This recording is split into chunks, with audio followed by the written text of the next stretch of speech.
Alrighty. Are we going to have no technical issues, please? Let's keep our fingers crossed, shall we? How are we all doing, boys and girls? Good morning, welcome in. Hope you had a wonderful weekend. It is time to start playing some video games again. I'm looking forward to this week. This week has, we have the Pilgrims Bounty to have a little bit of a play with. I'm not entirely sure how much of this I've ever done. I don't even really recall the event, to be honest, but we'll see. I'm sure there's plenty to do. How are we doing there, boys and girls? Welcome in. Botcast, Cheerleader, Bears Adventures. Good to see you all this morning. Welcome. Oh, what a weekend. What a weekend. It was a nice, relaxing weekend this week. I deliberately made the choice this weekend to not do much of anything.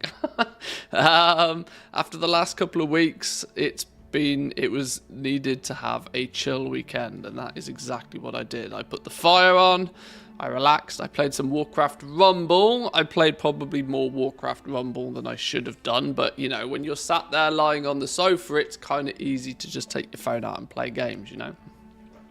Kahani, how are we doing? Welcome in, good morning. Xanderbank, welcome, good morning. It's been a fun race to world first by the looks of things as well. It's hotting up, the competition's getting strong. Once again, it's being plagued by the occasional bug fix from Blizzard, but you know, this is going to, it's arguably better they fix this stuff than just leave it in. Valdraken's popping this morning. There's actually people here. Is this not a dead game?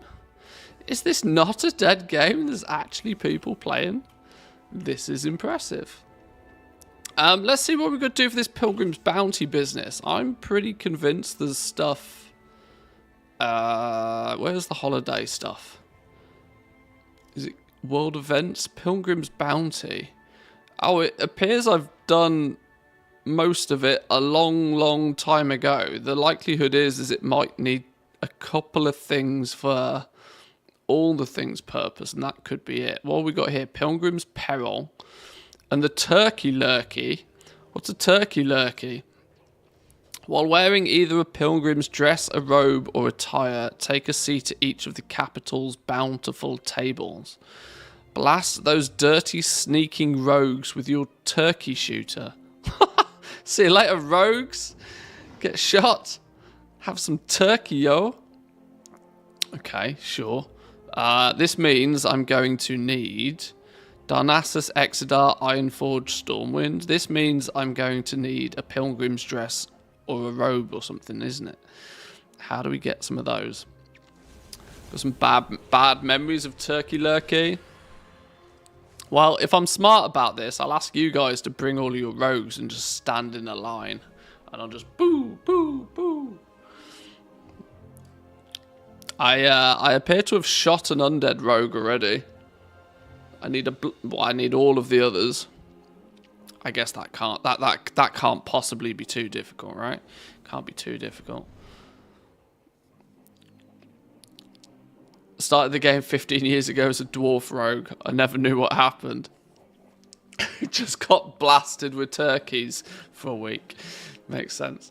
Okay, well, we could try and bash those out there. And I don't know if there's too much more to the event. This is the it's been over a decade since I've done half of this for the first time, so it's no surprise as I absolutely have no idea what to do here. Luckily, though, Zygor is going to tell me how. Or maybe he's not.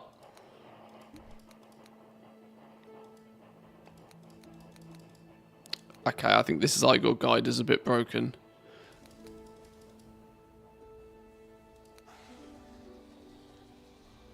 Oh, these are just go places. It's not put... Okay. Sure. Let's go Orgrimmar then real quick. Working from home today, so I'll be a bit quiet. Hey, don't worry about it. I appreciate all the lurkins.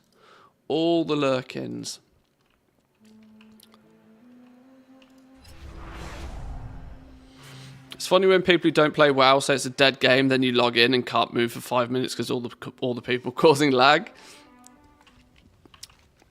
Very true. Where is this trying to send me? Sending me to the past. I'm not sure if I trust this. To the portal to Hydel. Where is this trying to take me? Oh, it's trying to take me to Exeter. I need the outfit, though. I need some clothes or something. How do I get the... Didn't it say do it whilst wearing a thing? Whilst wearing a pilgrim dress, a robe, or an attire?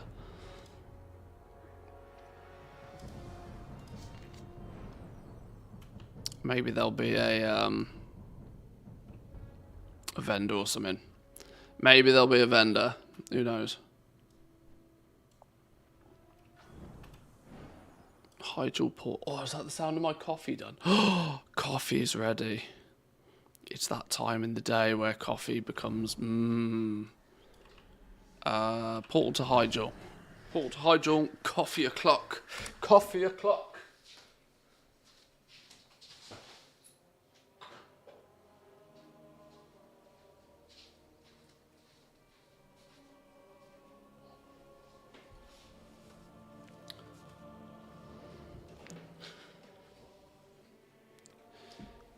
Right, where are we going? Azu Mist Isle. I swear this is taking me on a goose chase. Or a turkey chase, you could say. I don't think I can casually fly there, you know. Zygor, old buddy, old pal. I don't think I can just casually fly halfway across the map here. I think it's we're gonna get stuck in a sticky situation. I also just remembered I also need to go. I'm still. See, I always do this wrong. However hard I try, I always do this wrong. I would like to point out that I was renowned 15 on day 2 of this patch, and I still haven't hit renowned 20. And this is presumably because I should have saved all of my tokens until this event and gained 20% more from the tokens and should have just been 20. But I didn't. I stupidly used all my tokens before this event kicked in. And, yeah, then only found out that I can't get the last big chunk of rep because I'd have to go kill Farak, and that requires doing the raid, which I haven't done yet. The rep all went horribly wrong. We were off to an absolutely flying start, and it's all gone horribly wrong since. So I kind of need to go and do the absolute bare minimum. Go do a bunch of world quests or something, just to keep things ticking over. Do you know if you can bypass the WoW token by gift subbing game time codes, or do you need to set up payment method yourself? I think the entire point of it is that you have to use real money. They even state the word real money. The logic behind it. It's a good opportunity to talk about this, actually. The opportunity behind this, I think, or the reason behind this more than anything else, is they want every single activated account at some point, even if it's only for the first month, to spend real money. This is probably what Blizzard have seen happen with like there's like a constant chain of bots, I feel. This is predominant 90% a bot problem, right? It's that one bot has an account, they have a Battle.net account, because when Blizzard bans people, they don't ban your Battle.net account, they ban the account. Which means if they've banned an account, you can always use that Battle.net account. If that Battle.net account has currency on it, you can use that Battle.net account to buy a new account and start again. And so it's probably a bit of a vicious circle. So, like, you know, person creates a bot account, makes a bunch of gold by botting, then they cash out a lot of that gold using the tokens to either game time when they need it, Blizzard balance when they need it, and that Blizzard balance will often be spent on other license keys to either sell or to then use when their account gets banned. And so these accounts can go almost indefinitely without ever spending a single dime of real money. And what Blizzard are probably trying to do with this is to make a scenario where you only have to... You can take full advantage of the token system for as long as you want, but your account at some point has to at least spend and consume 1 month of game time using real money. This is to basically mean every single account is worth at the very least $15. Now, you know, if it becomes cost effective for a bot to, you know, spend $15 every time they get an account banned, that's quite a financial burden on them, especially if the bots are getting banned repeatedly. And it's a good, solid way, I think, of distracting, or not distracting, but, you know, it's another stumbling block for the bots to have to overcome, right? People who run these bot accounts, they would obviously like them to be self-sufficient. It would be very nice if they could be self-sufficient. In their eyes, of course, they think that if they can, you know, maybe they'll cover the cost of the game initially, at the, you know, the very word go. But if they can, if every time they get an account banned, it doesn't matter, they've already made enough gold to repurchase another account with, you know, with the ill-gotten gains they've already made, then it doesn't really matter, does it?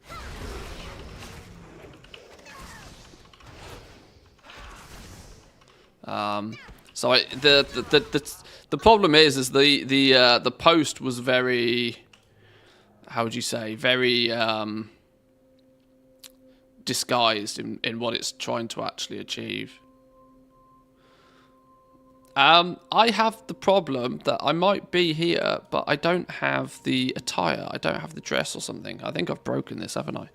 I think I've busted it. I'm still maintaining 5 accounts. Bloody annoying from a personal perspective. I've been living on just 2 accounts for most of Dragonflight now.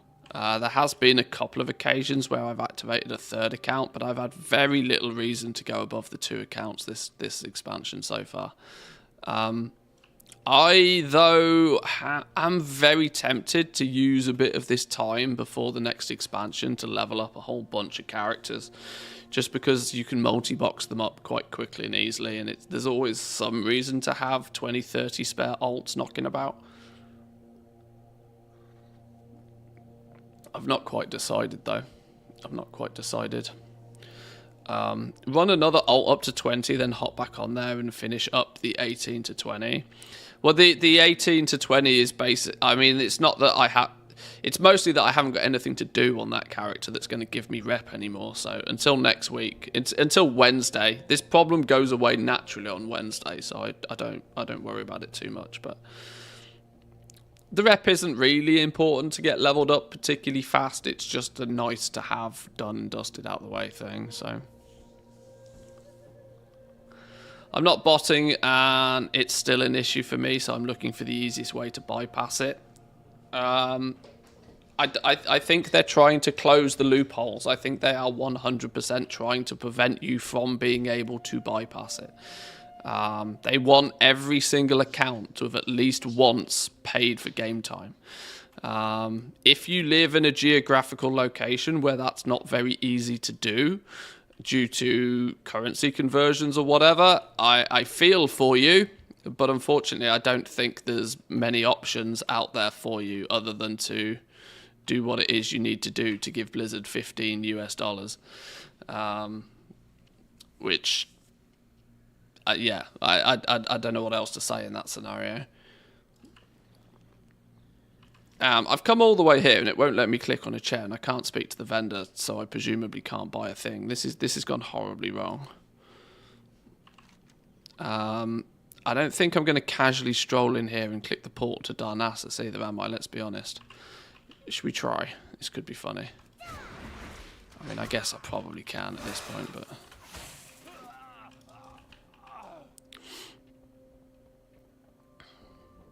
Could just camo if needs be. Oh, hang on. It doesn't even look like I've spec'd into camo. Let's fix this real quickly before this goes horribly wrong. Where are all my spec points?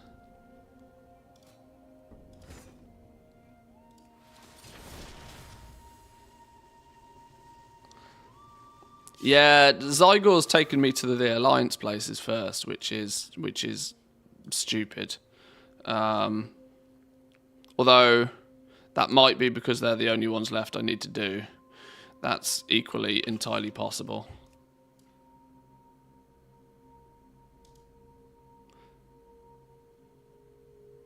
No. We could go Ironforge, I suppose. Alright, let's see where it takes me. Let's see where it takes me.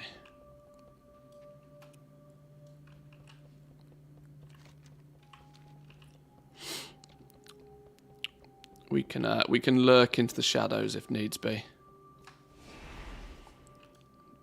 Me and my stealthy pinky stinkies. Is it even going to let me click the portal? This is my question. Hang on, why did I come out of camo? Just aggroed something. Out of the way.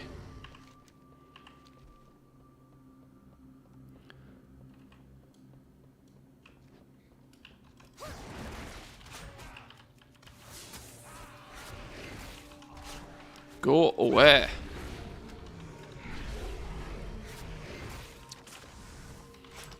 Somebody's going to gank me. Oh, quite probably.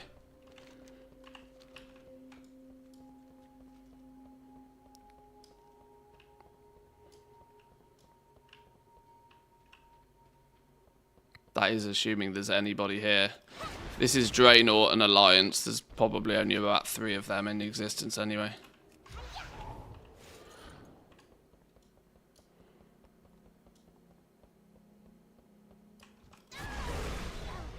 I don't even know where the portal is.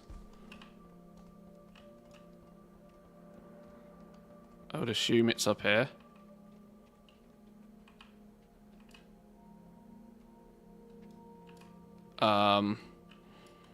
Me feels I've got myself in quite a sticky situation here. I think this is quite a sticky situation because I don't think this is here. I think Zygor's lost his mind. Isn't the portal on the coast where the ship is? Oh, maybe. Oh, maybe I shouldn't have even come in it. Wah! No, it is telling me to click. Okay, I think Zygor's lost its mind. I think this guide in Zygor is probably so old it's completely broken. Let's try this again. Let's try this again before I get ganked and it goes horribly wrong.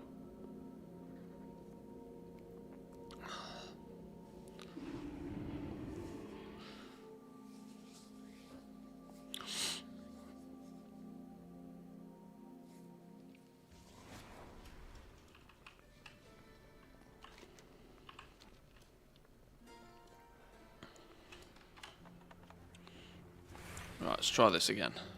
Try this again.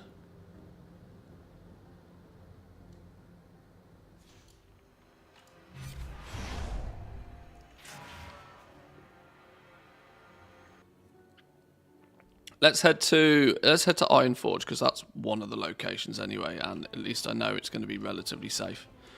Or well, it may or may not. We'll see. You need the item. Hang on, where's this Pilgrims dress business then?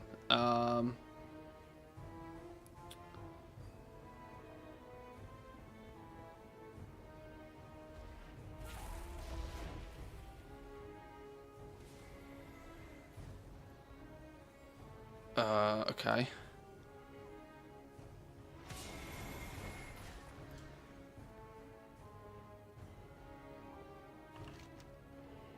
Where's the main Pilgrims bounty area? Surely it's just in the capital city somewhere, right?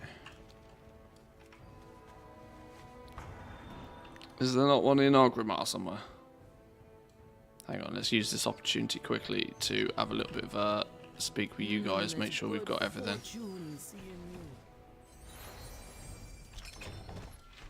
Seems the spirit sent you my way.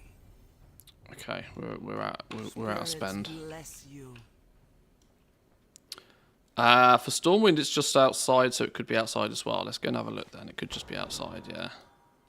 Let's have a look.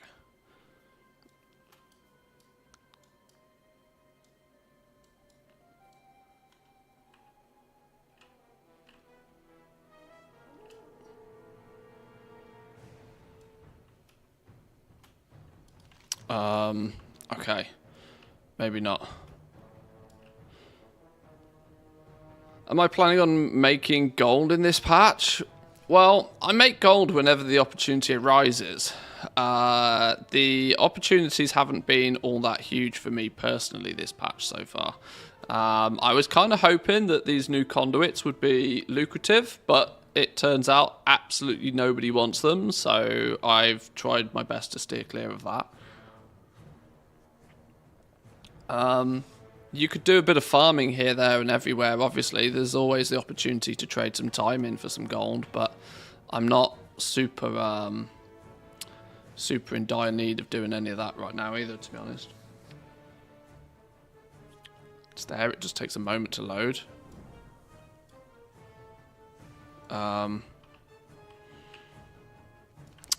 I seemingly always run into phasing issues. Since this character was not natively Horde, he was Alliance once upon a time, and now often means that things just don't work for me properly. 4613.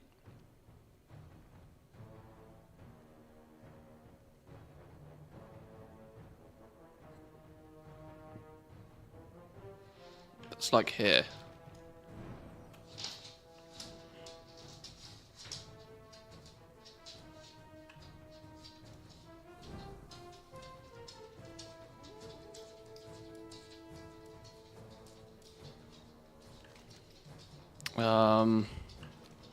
Is this going to be like a weird chromie time bug or something? Hang on. Let's go speak to Chromie, see what the crack is going on here.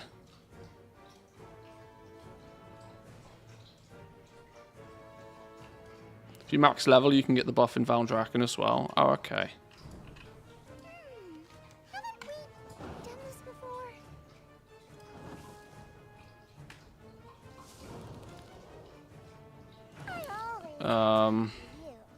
Yeah, I have this problem frequently on this character. That because he wasn't naturally a Horde character, things are just broken. Pilgrims Bounty. Speak to Miles in the courtyard above Undercity. I guess we're going to Undercity then. We'll do that one instead.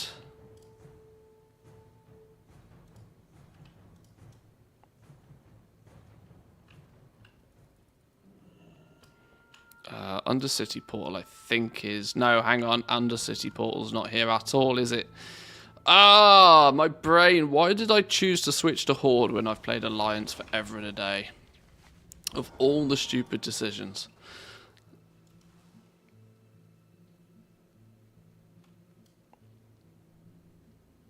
As a platform from the flight map. Ah, okay.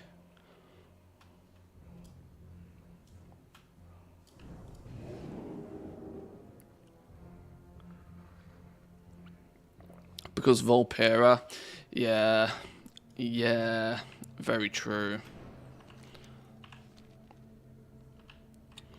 I'm contemplating before too long actually building my army of auction alts, which will, I'm thinking, for ease of setup, an army of Volperas are really, really quick and easy to set up because they all start smack bang in Orgrimmar right next to, you know, an auction house and whatever.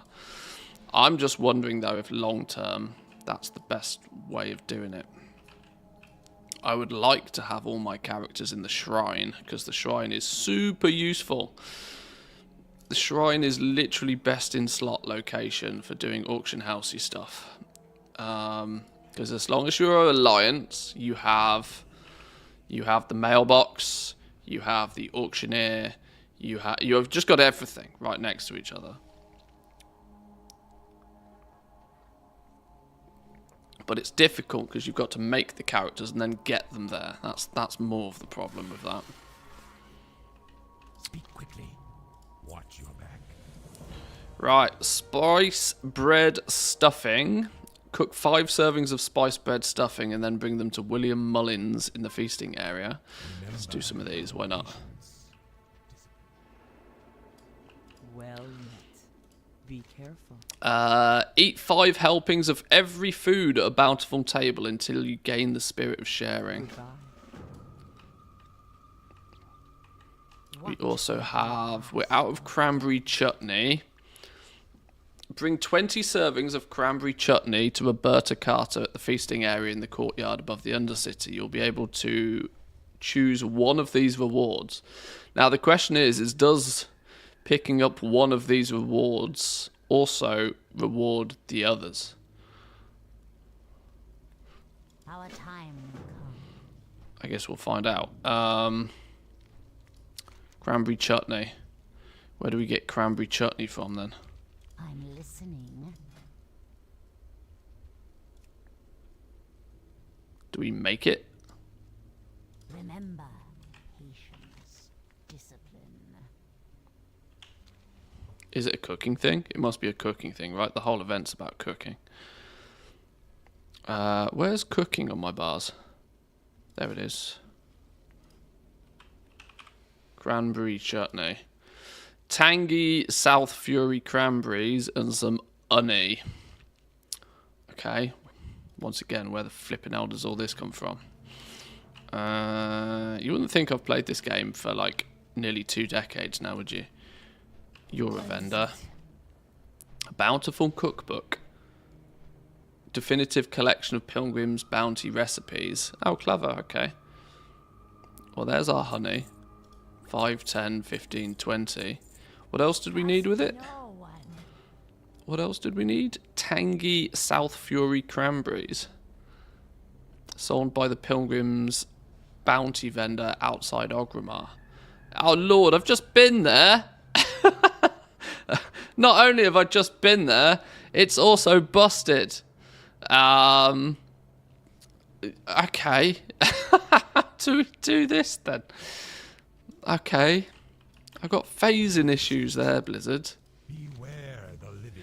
Bring 20 candied sweet potatoes and you'll get something else? Well, maybe we make some of those as well.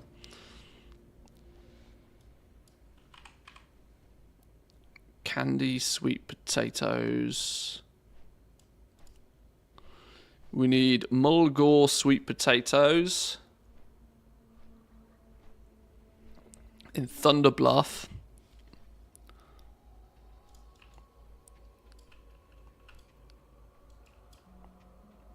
Be quick about your business.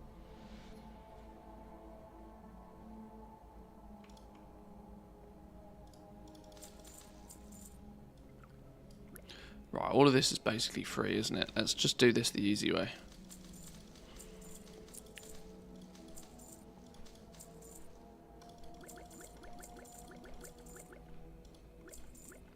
There we go. 100 of those, 100 of those.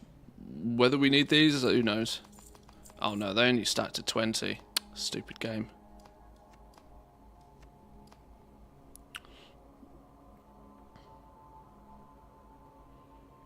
Combine spice bread stuffing, candied sweet potatoes, cranberry chutney, pumpkin pie, and slow roasted turkey to create a bountiful feast. Do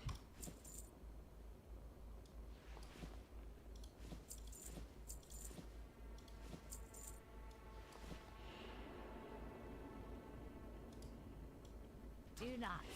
Is there a cooking pot round here somewhere then? Oh, hang on. These are vendors too. Oh, they only sell the same things.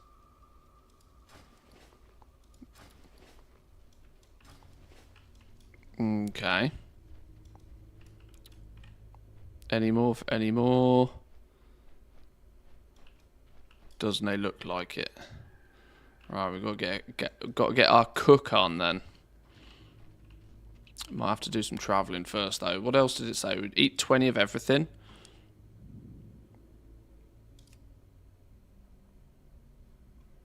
Did it say feast on 20 of everything? Eat 5 helpings of every food. 1, 2, 3. Oh, pass it. No. I'm meant to be eating it. Okay, I can't make the feast yet. Oh, feast on sweet potatoes.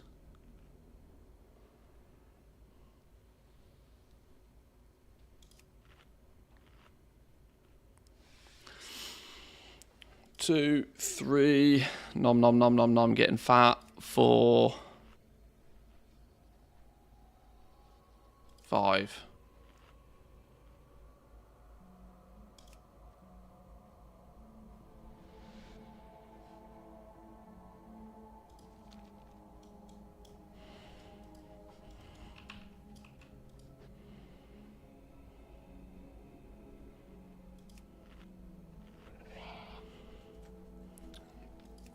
Right, this is a one-man party here, clearly.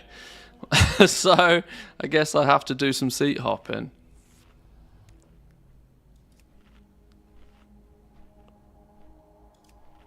Right, I think that was 5.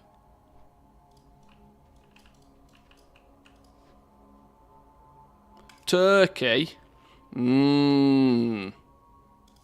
2.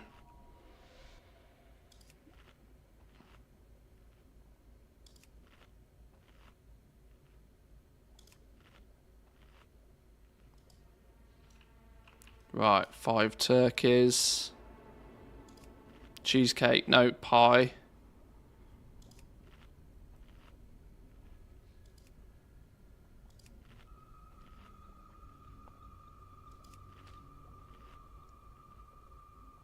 All pied up. Pied within an inch of our lives. And now stuffing.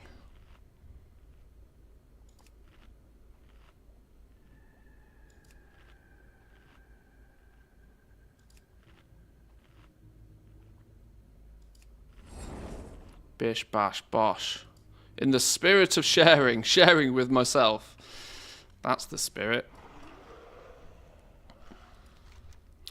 Eat 5 helpings of every food until you gain the spirit of sharing.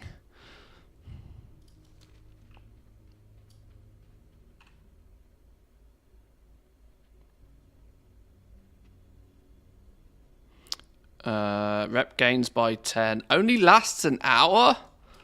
Oh, Lord. We got to do that every hour. Is there no hats I can buy?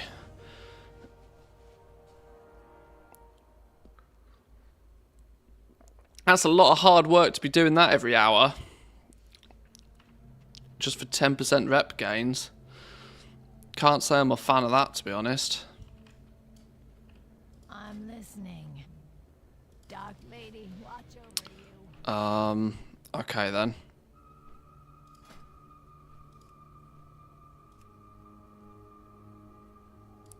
Holiday cooker. What did we need? Spice bread stuffing.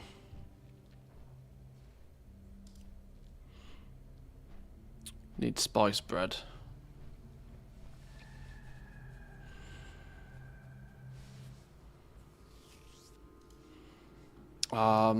Surely it's entirely possible for me to just buy all of this off the auction house, right? Surely it is. It must be.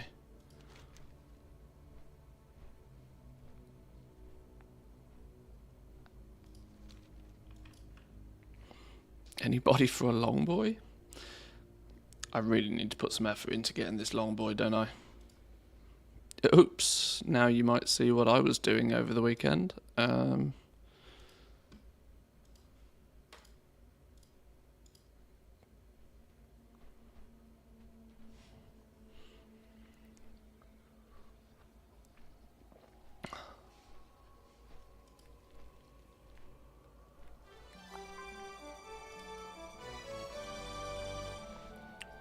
Ah, my white riding camel. I forgot about this thing. Open sesame. There she be. There she be. Mr. Camel.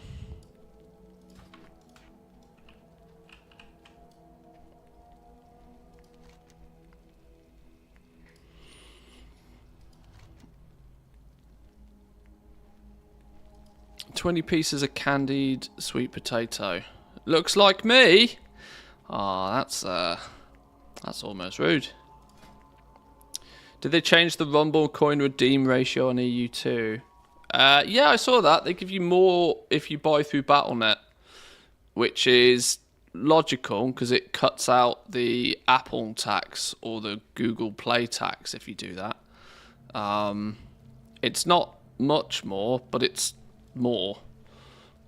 If you are, for example, going to purchase coins, you do get what looks to be, you know, a small amount more. The best option. Is it still... I mean, the mathematical optimal, I think, is still buying this one just many, many, many times. I can't remember.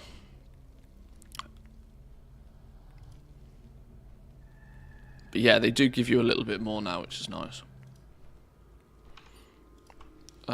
Spice bread.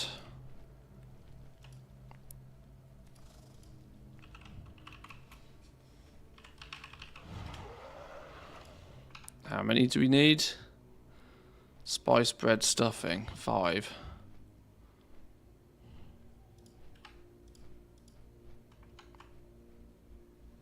We also needed 20 sweet potato business. Can I buy Mulgore potatoes?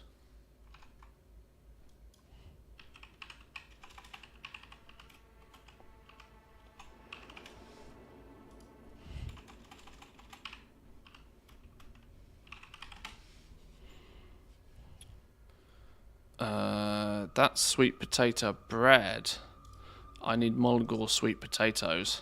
Oh, can I not even buy those? Oh no, I am gonna actually have to go and get that. Oh my god, I don't even know if this is worth it, you know. Not good for those who already spent a lot. Honestly, if you're already willing to spend a lot, I don't think you care.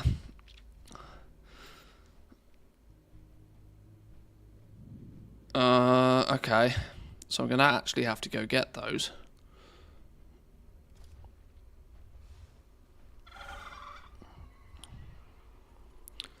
Thunderbluff. To Thunderbluff we go.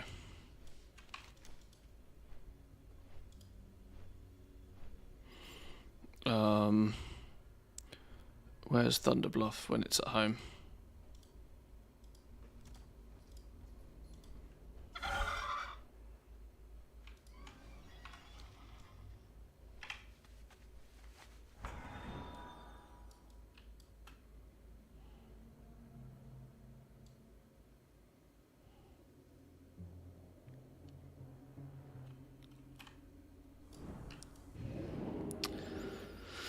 There's one item you're actually going to have to farm for Alliance. It's the turkeys over in Elwyn. Okay. Click the portal to Zoldazar. What? Oh, okay, I'm going to trust you, Zygor, but I think you've gone mad.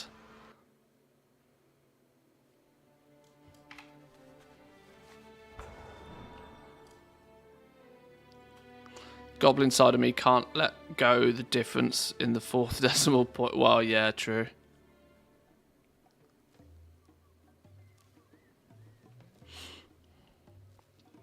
For convenience, though, if you're using tokens and WoW Gold, just buy the big ones.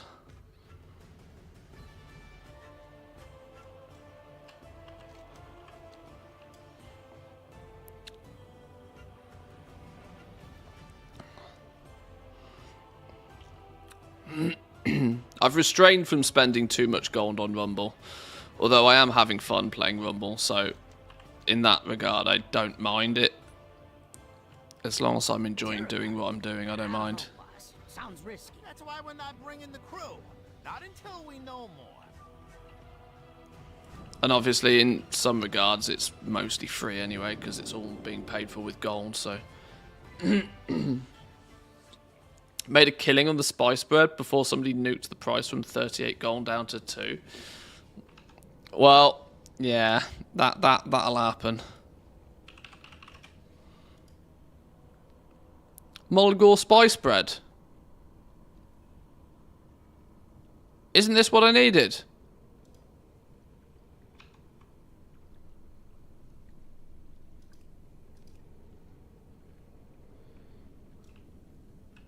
Oh, I don't know. I'm so lost now.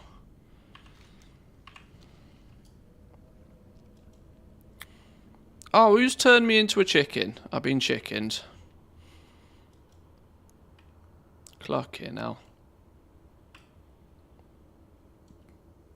I'm not spending on Rumble, not even with somebody else's gold. I mean, I'm quite enjoying Rumble, so I don't mind. Like I said, if it's for you and you're having fun, it's harmless. Right, question becomes now is where's the Pilgrims vendor-y thing in Thunderbluff?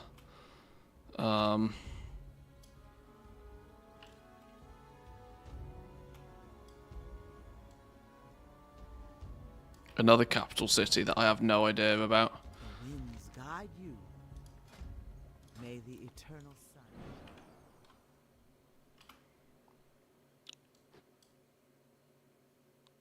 Is it going to be in Thunderbluff or is it going to be just outside of it?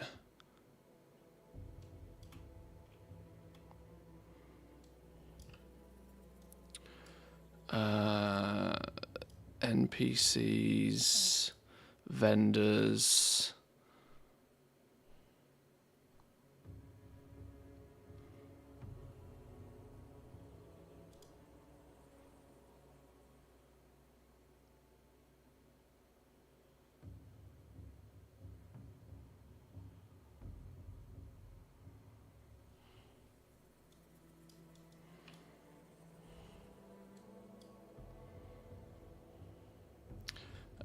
Down by the lift at the bottom. Thank you very much. What do you want? Easy as pie. 20 pieces of pumpkin pie. Go in peace. Where's the vendor? Or are you also considered the vendor? No. Goodbye.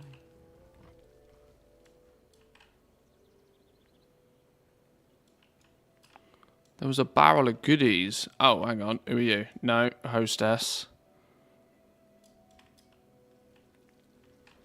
Aha, here we go.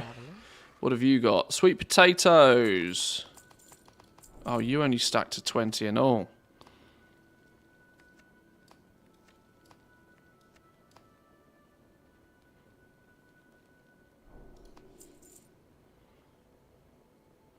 Be careful.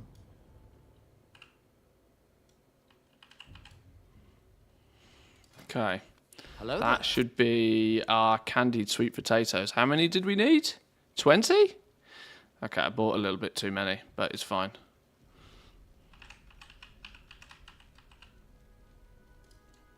Oh, a cooking fire ran away. Give me back my cooking fire.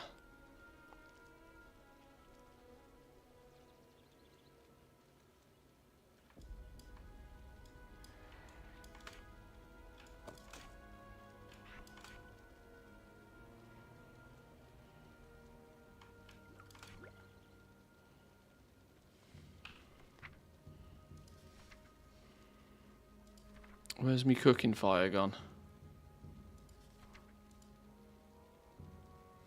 I'll tell you what, my brain really doesn't work today. There it is. Let's put you down there.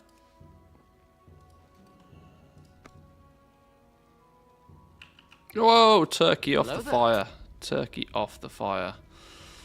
Addressed you, Jack. How we doing? Welcome in. Good morning to you both. Hope you're well. Hope you had a good weekend.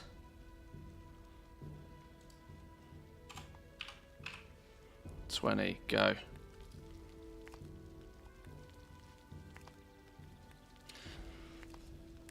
It is Monday. It is indeed Monday. I I have 100% not become alive yet. We're already technically almost halfway through Monday and my brain is still frazzled.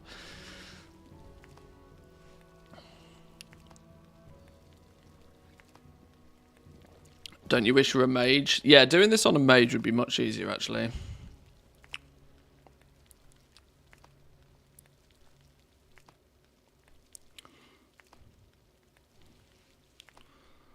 There we go. There's those sorted. So I can go hand that one in now. Oh, now you wanted something different, didn't you? What did you want? You wanted pumpkin pies. What do we need for pumpkin pies? Didn't I bring a bunch of pumpkins with me? No, that's John crafting. That's not going to get me anywhere, is it? We have got pumpkin pie business on the go. You wanted 20?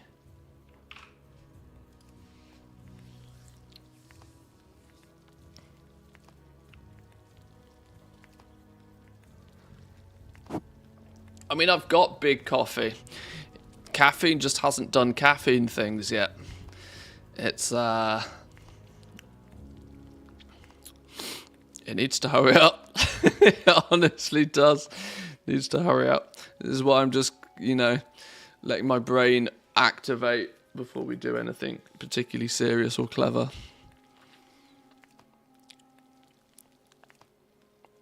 My brain doesn't work any day. Yeah, I know that feeling sometimes. There we go. 20 pumpkin pies. Well met. May the eternal sun Right. shine Pilgrim's hat. Let's start at the top then.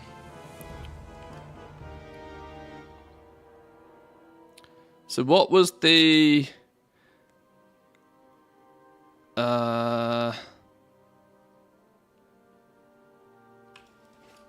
Greetings. May the Okay. eternal sun We're going to have to do a few of those quests, which is not too much of a problem. But one of the achievements was to go places whilst wearing Pilgrims. Oh, no! I should have brought the dress or the robe. Why did I buy the hat? Why did I buy the hat? See? Why did I buy the hat? That's the one thing that doesn't work for this. Oh, okay. We can fix this. We can...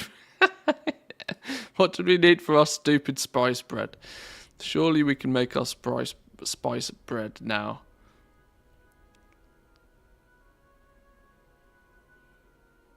There's a title? The Pilgrim?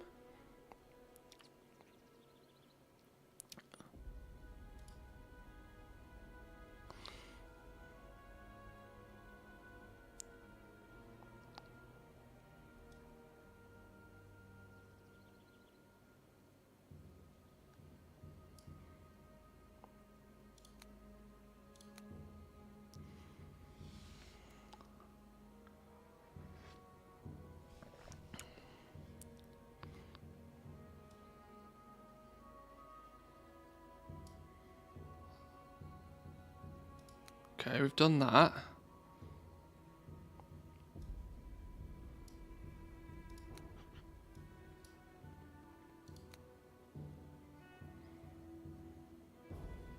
Buy 10 simple flour, 10 mild spices.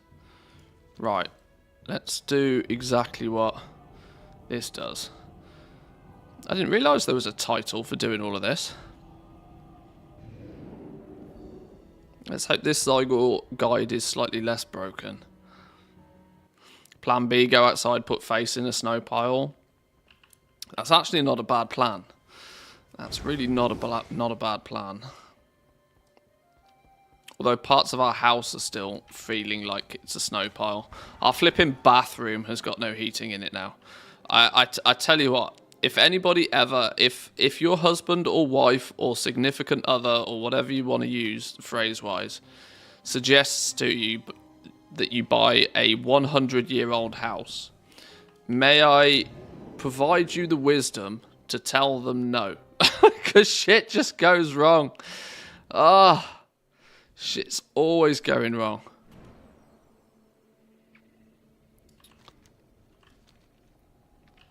I never use heating in the bathroom. It's the one room in the house that I like to keep warmer than the rest, because if you then take a shower or something, if it's heated well enough, it clears a lot of the condensation and the moisture quicker.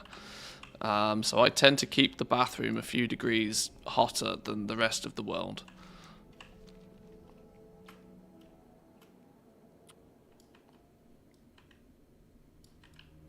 And all of a sudden our bathroom's not working. And we've got underfloor heating, so although it's an old house, there's new technology in it. The problem is though, is either the thermostat in the room is busted, which is entirely possible, or the what do you call it? There's a little, what they call an actuator, a little blue thing that sits on top of the manifold where all the water pipes are. That's meant to control how open or closed the valve is to the different rooms.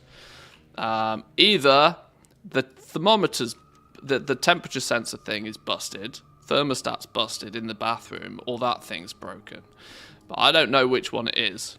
So we decided, like most things in life, it's much easier to call somebody in who knows what the hell they're talking about, and they can do it. So that's our plan here.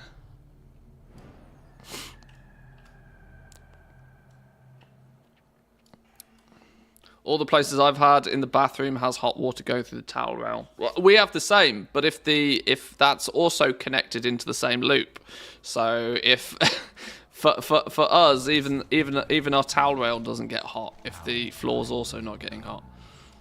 Right, let's grab the attire. There we go. There's the one we actually need.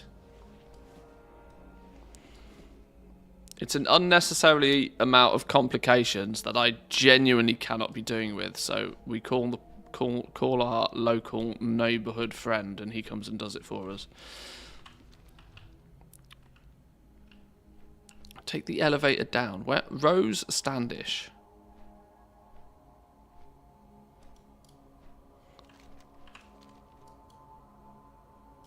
Where is Rose Standish? Because I've apparently completely missed her. Zygo was trying to tell me the right way to go, and I've completely ignored it, and hence broken things again. Do we go down this way? Oh, Lord. Give me Stormwind any day of the week. No. Two fatties lurking down. Where's the lift gone?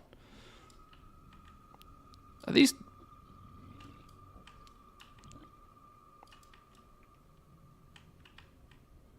Oh, now it's gone. Okay.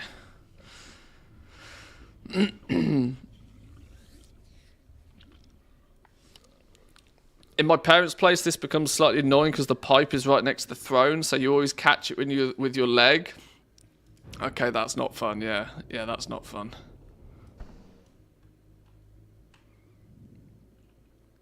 Last thing you need when you're trying to do your business is an unnecessary burn mark on your leg. That's the last thing you need.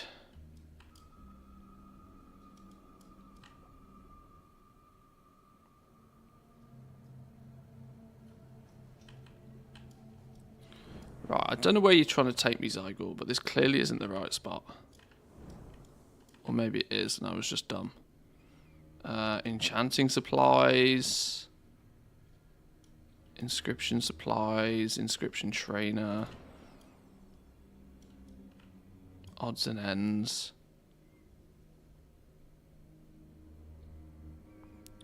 Where's cooking supplies vendor?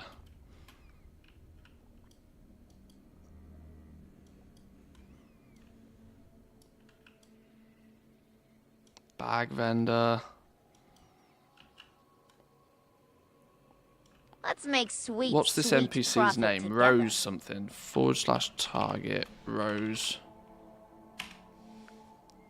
No. Okay.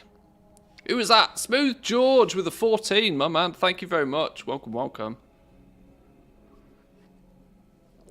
Upstairs in the center square.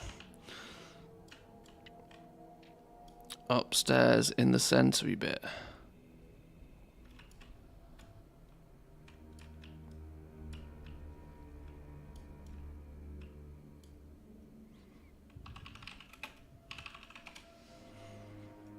Hang on, I've got a macro for my targeting.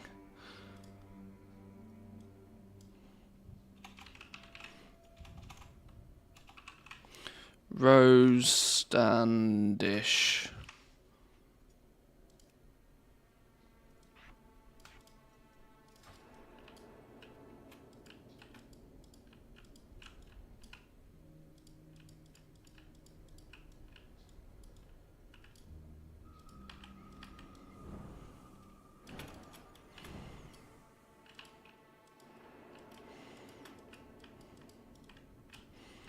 Right, she clearly doesn't exist. It's clearly a lie. Zygot, you're letting me down.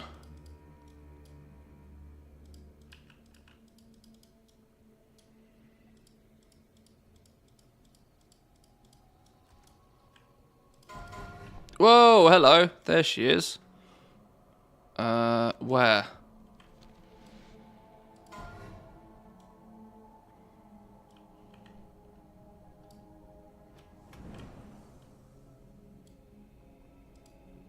Where did she... What? Hello?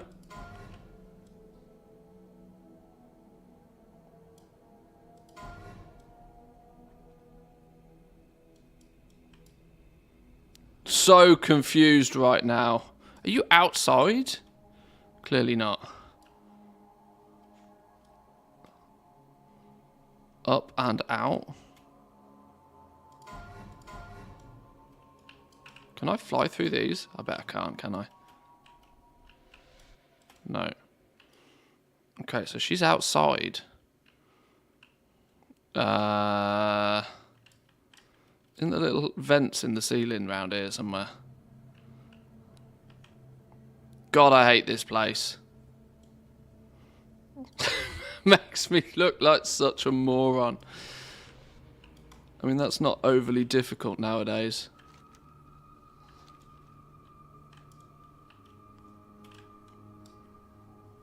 I mean, I know it's called Under City, so it's of no surprise it's not easy to get out of, but...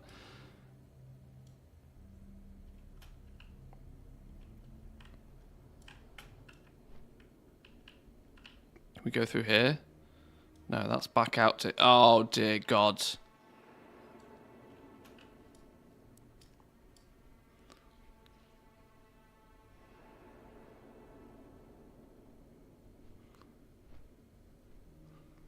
So we just piece out of here completely. Is that what we're saying? Okay, we'll just evacuate.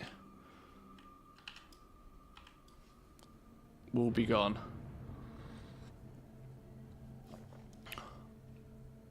Scumbag lift went without me. Now the door's closed. It's not my day. Right. There we go. Lord. How can I make things look so complicated?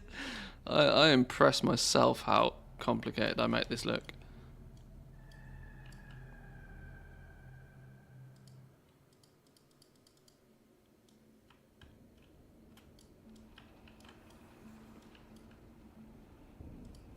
Right, well, it's not out here, is it?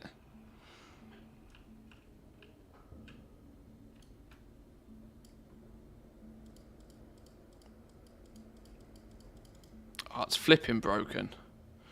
Absolutely flipping broken. Oh, you're considered okay, Zygot, you are lying to me. Aggressively lying to me. What do we need? Simple flour. Mild spices. Cook some spice bread. Weren't you here when I first came on? Yeah, I was. I've done an absolute loop to absolutely nowhere. Absolute loop to absolutely nowhere. I'm a genius. Spent 10 spice bread stuffings. Well, I still can't make spice bread stuffings because I don't have enough ingredients.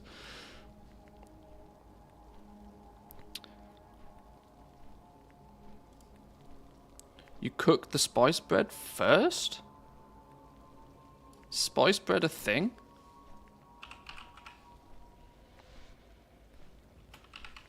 Oh, haha. Oh dear. I am a professional. Trust me. Trust me.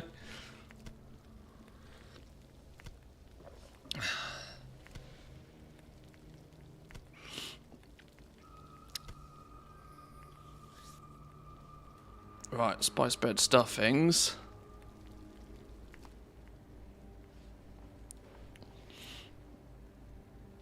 Welcome in, old well. Everything is difficult.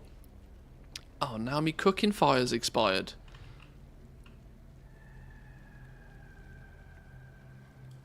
How does a pilgrim not have a permanent cooking fire? Marut cooking pot, that's the same difference, right?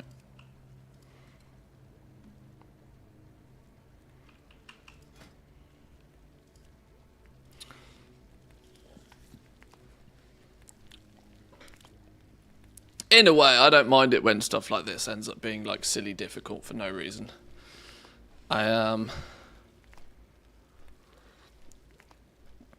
I tend to like the fact that these little things are old now and in most cases completely pointless, but there's still an element of fun to it. Spice bread stuffing. Turn in spice bread stuffing. Are you going to take me on a wild goose chase? You are going to take me on a wild goose chase. You're trying to take me somewhere that it's really not. Except pumpkin pie. Cook 10 pumpkin pies.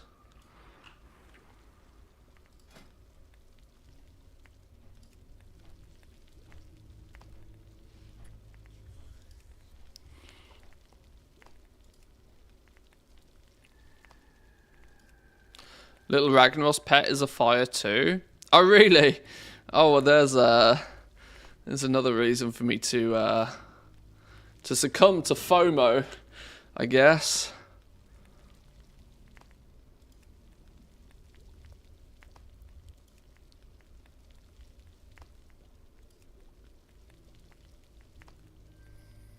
There we go. Let's turn that in.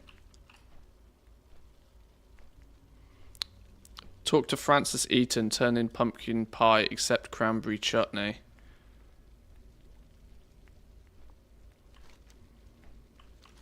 Now, before I port all the way back over here, is he actually going to be there? This is the question. I guess we find out.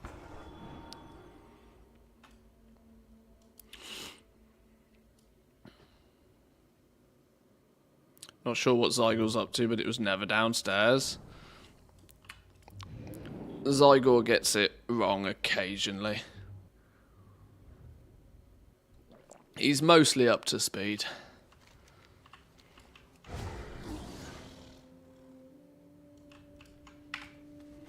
Right, let's see if we get phased into the right phase this time.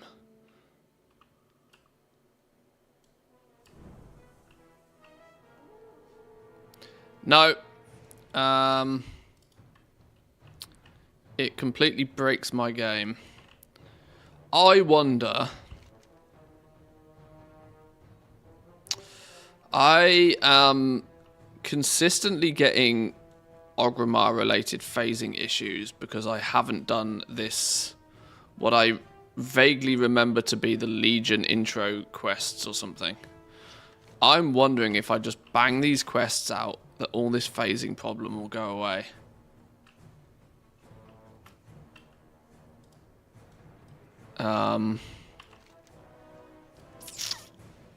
But it sounds like a lot of hard work if it then ends up not going away, doesn't it?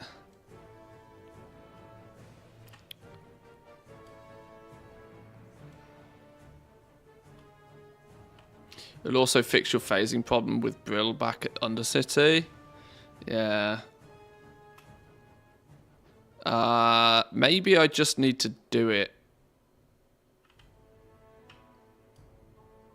Is it the Legion intro quests? Is that what it is? Because I also don't want to start completely... No, it's not. Oh, okay.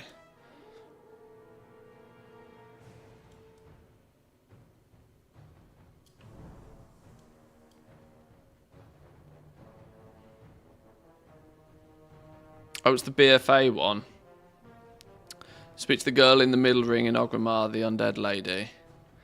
Right, let's get that done then, because this is consistently causing me problems until I haven't done it.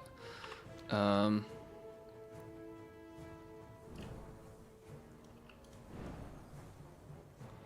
we saying in here somewhere?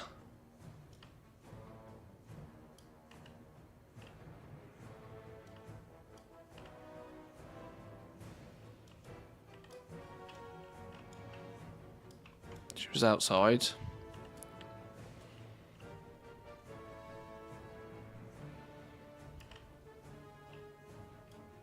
This one? Return to Lordaeron. Yeah, this looks like the problem. Let's get this done. War, the Forsaken have begun to rebuild in Tirisfal Glades. Lordaeron is a land fraught with memories and pain. I'm not certain what sort of welcome I'll receive, but I ask that you meet me there. The quest got you the bat mount back in BFA. I probably never did it. I never played Horde in BFA. This is my problem. I never did any of this in BFA from a Horde perspective. I was 100% Alliance in BFA.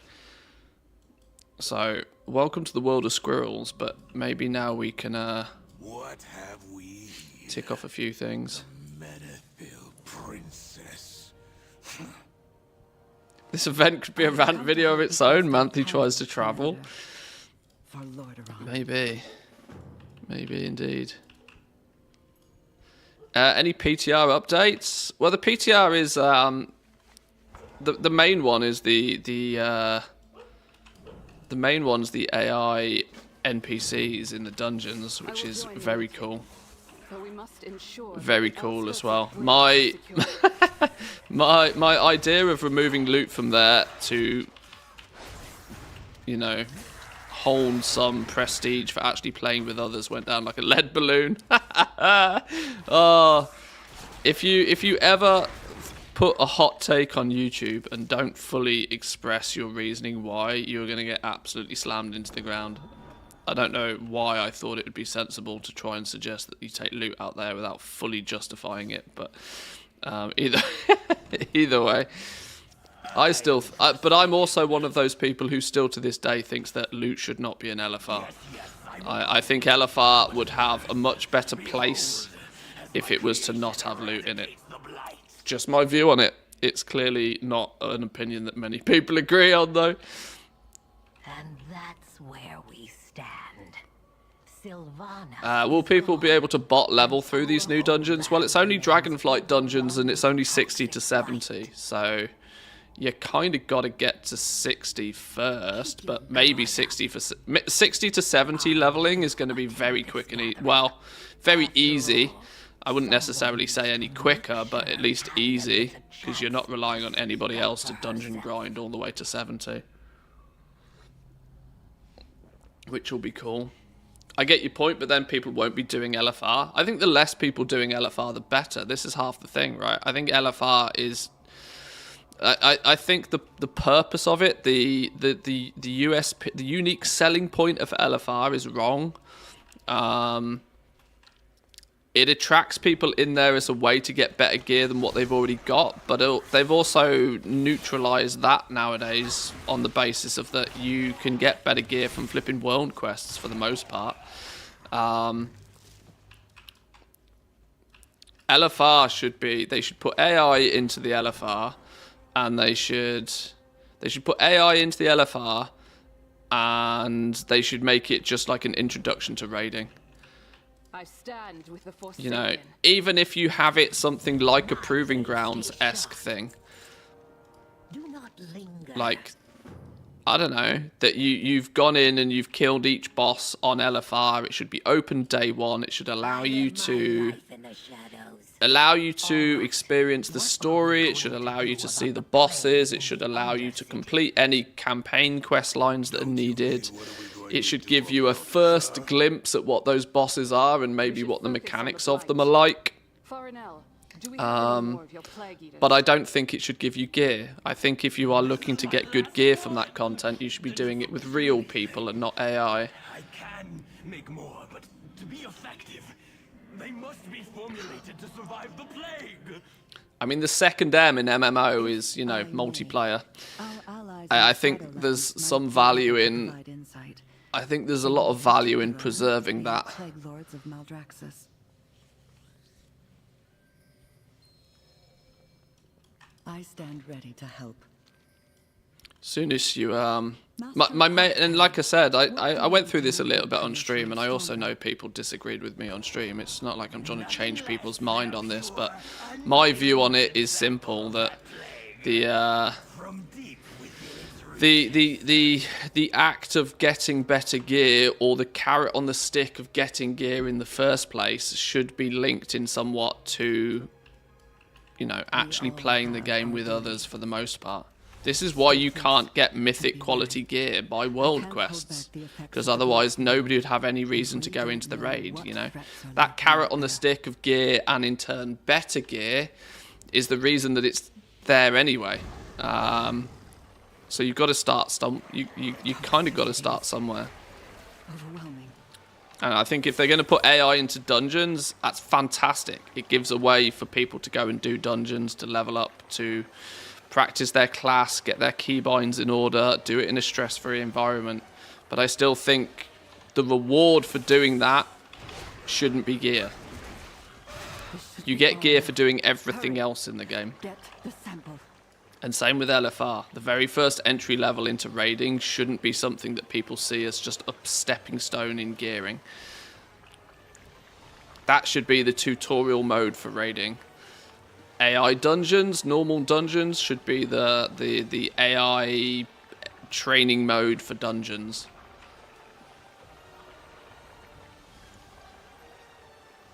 LFR only giving cosmetics, absolutely fine with that. Absolutely fine with that.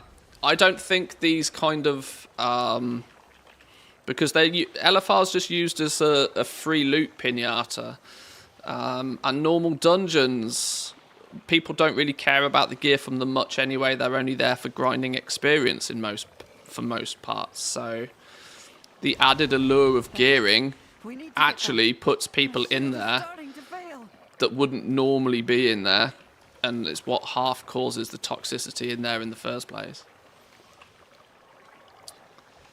Like I said, I knew full well that without fully explaining it in the video, it was going to get absolutely slammed, because, you know, people are like, why are you trying to take away my gear? The amount of comments I saw with the word gatekeeping in made me laugh hysterically. Oh, why are you trying to gatekeep loot from casuals? No, you fool. Well, I'll be. Anyway. There is Anyway. Now to bring it to the Plague Lords. Tell the community no gear from Delves, please. I'm sure a lot of people will agree. About their expertise, Lady Manthieus. I just think that, I don't know, I'm old school. I tend to think if you want a reward for doing something, you should be doing something worth rewarding, if that makes sense.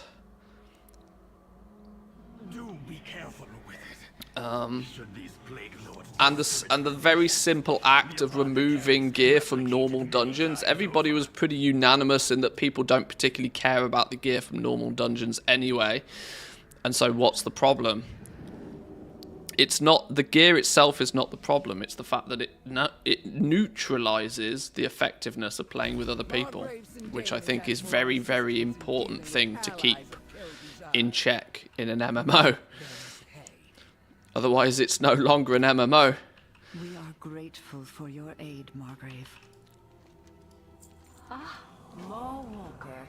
Before I take my leave, Margrave, may I... And the progression is then, okay, I can explore the dungeon, I can complete my quests, I can practice my specs in here, and the next stepping stone is then going and doing, you know, either normals with real people, or going and doing heroics, or going doing Mythic Plus, and going and then eventually doing the raid, and then doing the raid on a harder difficulty, and then getting part of a guild, and then those same 19 people defeating Mythic bosses with. That's the natural level up progression. How far you go in that progression is fine, but AI normal dungeons should be the very, very, very, very first step, and it shouldn't encroach on the others. That's my take anyway. to accomplish our craft. But whether these rituals are empowered All that by said, though, death or the AI wrought by dungeons are another very magic, cool. Very cool. necromancy is necromancy. I like them a lot. You perceive a difference where there is none, child. Then perhaps I have found my purpose. Thank you, Margrave.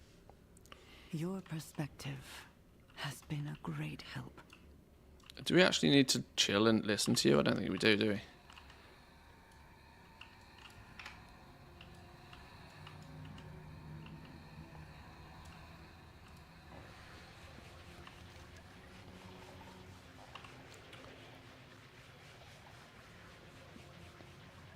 Didn't somebody say this is the BFA quest line? How the flipping hell are we in Moldraxis then?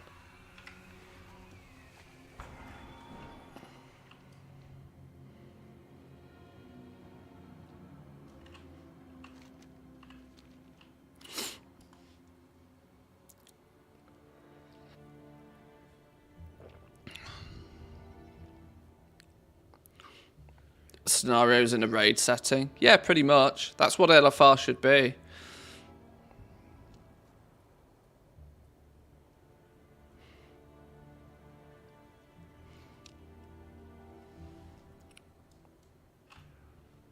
I mean, you got to remember that I come at this from a very casual perspective. I don't do endgame content. So, you know, it's hard to say that I'm, you know, the claim that my approach to removing gear from the AI dungeons is some form of gatekeeping is ludicrous, because my choice to remove loot from LFR even would in theory be gatekeeping loot for myself, so that's utter madness. But I actually think that removing loot from LFR, removing loot from AI-based normal dungeons, is a smart thing, because it provides people with a really good reason to go and play with others. Because when you go and play with others, then you get the allure of gear. Just walk into. Never mind. I'd better You could get cosmetics from those modes, sure. You should be able to see the story in those modes without being hindered, sure. You should be able to do it at your own pace and your own leisure, absolutely fine. But I don't think it should have a place on the gearing path.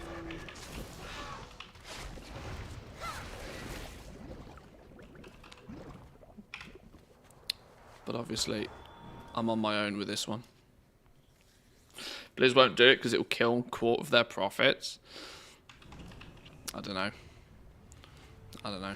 While you bolster your little friend, I'll see what I can learn about your plague sample. Still on the right quest line. I'm so confused why I'm in Moldraxis all of a sudden. I'm just going with the flow now.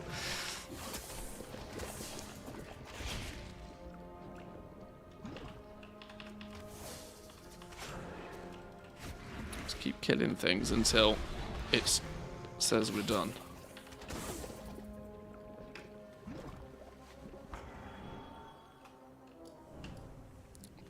Unstable concoction. Oh my, what a Yoink. pernicious little strain. Let's give it some body and study its characteristics. Are these requirements for the rep buff, or are you just doing ATT? This is mostly a squirrel exercise. It's a squirrel exercise because I'm consistently having phasing problems in Orgrimmar, because I haven't done this quest line, and I'm thinking that if I just get this quest line done, then my phasing issues in Orgrimmar will go away. I had this same problem during Brewfest, that my Orgrimmar phase is broken because it keeps telling me to try and do this quest line. So I just kind of have to get it done. And then it might go away in sharp. I'm sure there's probably a hack to fix it some other way, but sometimes the best option is just completing the content and getting it done.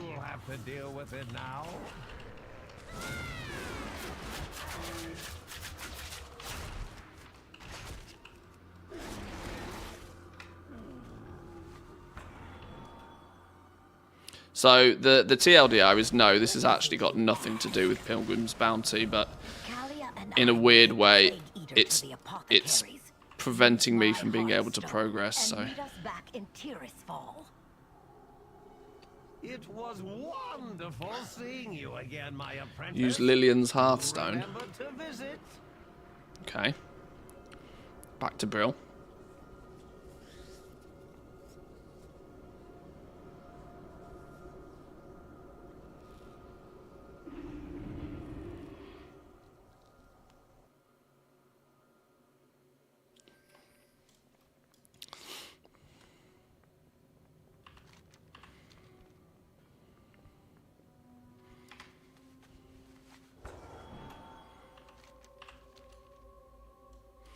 Yeah, I've also got constant Undercity phasing issues as well, so this is kind of killing two birds with one stone.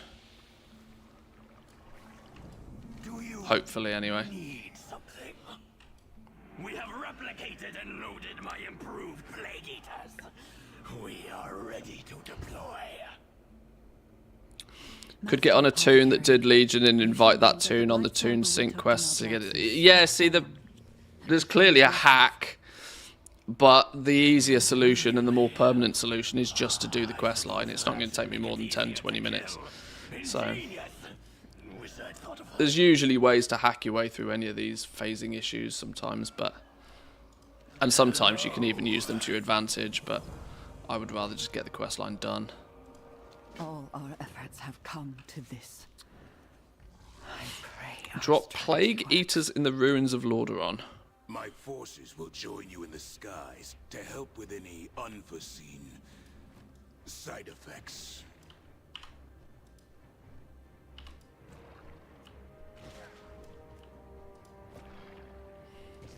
I guess we got to grab those things, right?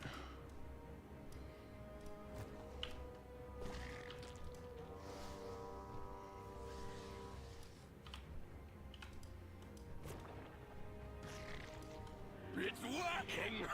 The Plague Eaters are consuming the blight! They've eaten their fill, and now they're gathering up in the middle of the ruins? Keep going! Drop a bat on those ones. We will be ready.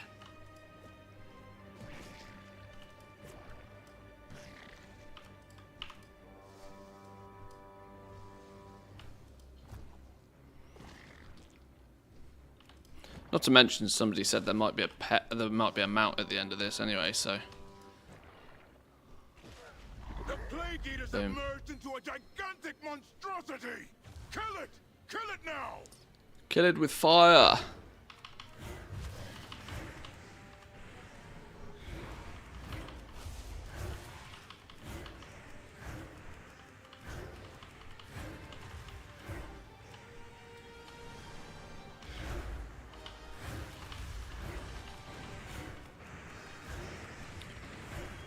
Get wrecked, you big ugly green blob.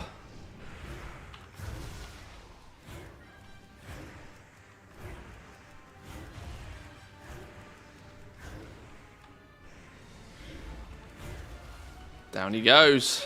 We got this. What a fight! Meet us down in the courtyard now that the ruins are clearing.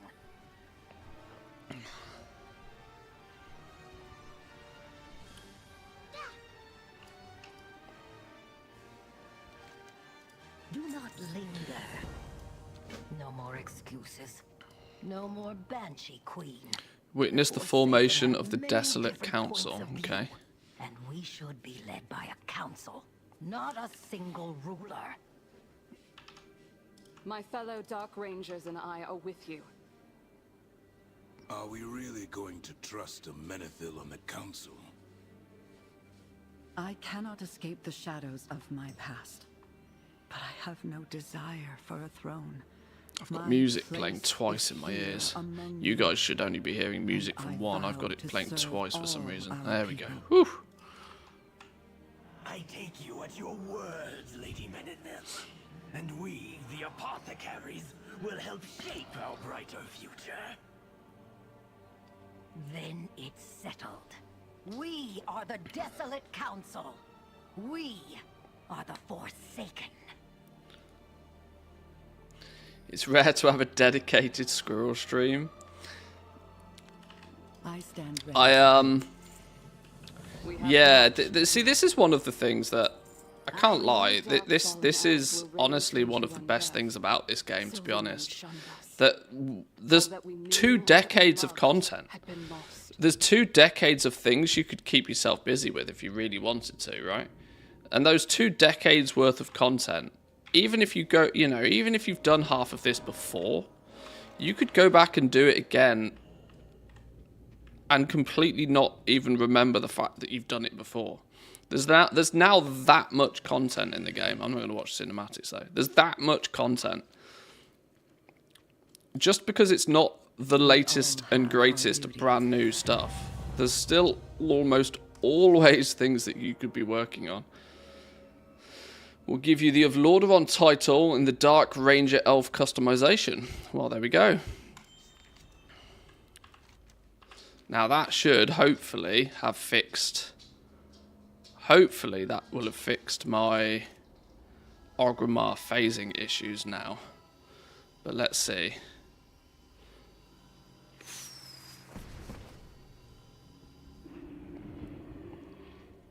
And so sometimes I don't mind going on these squirrel chasing adventures, because it takes you down paths you've either not done ever, or that you've just not done for an awful long time, which is still fine. Now obviously, you'll get to a point, if you play the game enough, where you will have actually just done everything on one character, and then you are mental. But at that point, touch grass. Honest. I'll do it all again. Right, please, please, please, let me turn in some pumpkin pies now. What do we reckon? Oh, is it gonna work? Is it good? No, it's still broken. It's still broken. Right. Well, it wasn't that quest line then.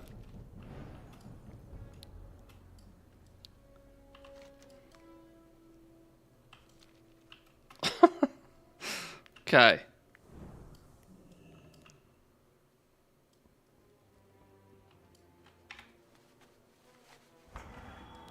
I just want my ATT lists to get shorter instead of longer, but it's like chasing a moving target. Oh, I know. Every time a new patch comes along, you know, the goalposts just move further and further and further. I entirely get it. I entirely get it.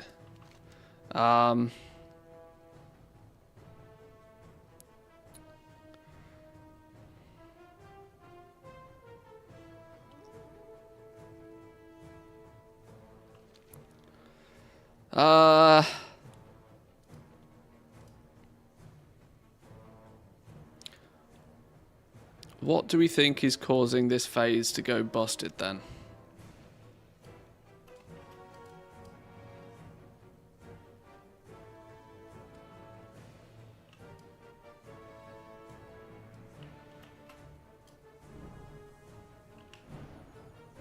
What do you need?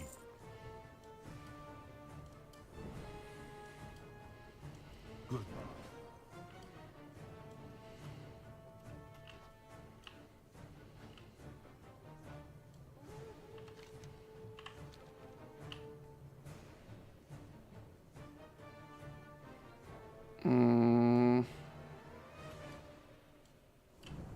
And like I said, I also feel that I have more problems than most people would, because this character was originally Alliance for like literally forever. And now it's been faction transferred. It's causing me a world of hurt.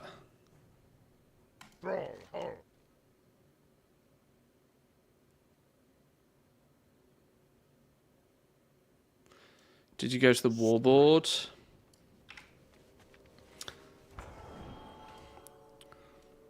Let's go and have a look.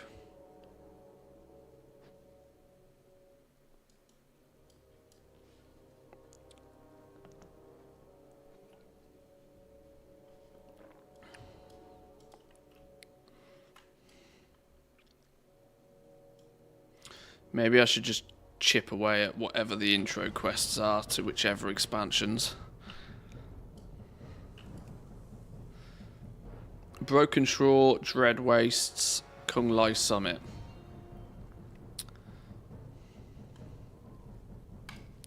Warriors of the Horde, get your axes and sharpen your spears.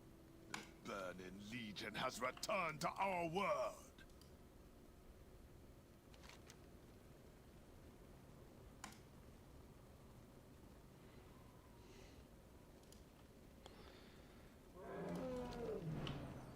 Right, maybe it's this one. Maybe it actually is the Legion intro.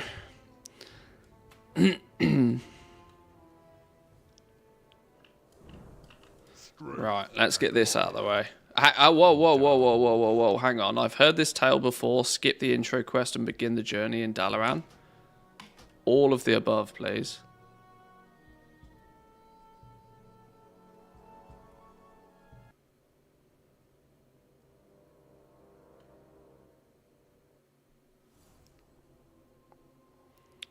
Bingo was his name-o.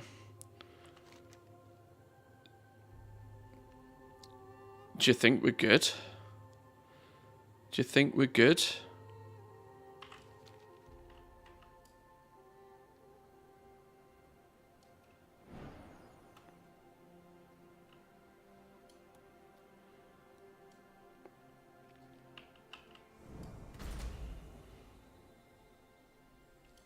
Need help? Light bless you. I wonder if I need to do this. I don't think I need these ones. I think it's the old ones I need. Well, Queen's Opal's a Queen's Opal.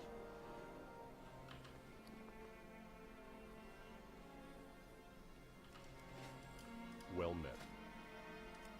Yeah, we've got all of these. Careful. That's fine. Hey, let's not get distracted by too many more squirrels. Back to Orgrimmar. Now can we go back to Orgrimmar and be in the right phase, please, game? Please.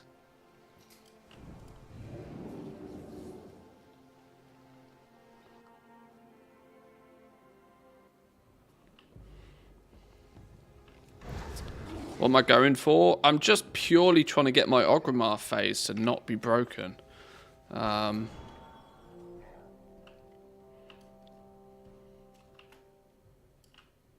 Hurrah! Beautiful. There we go. My Pilgrims bounty has turned up again. Now we're cooking. Quite literally, now we're cooking. Buy 10 honey. I've definitely got honey.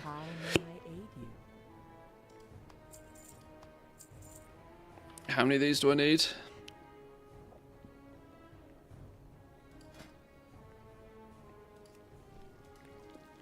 Cranberry chutneys.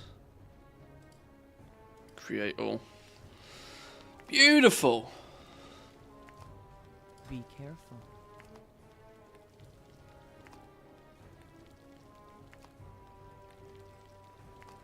There's 2 decades of quests up in this head. Hey, it's good effort, you know. It's good effort. I've played this game forever and I can't remember half of it.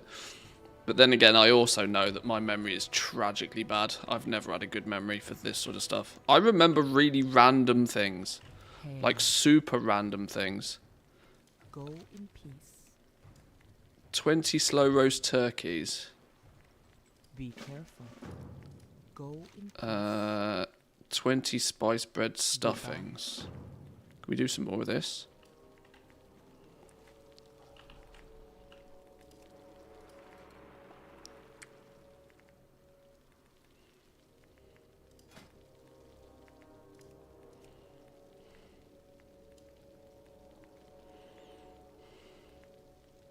What were the 2 it said?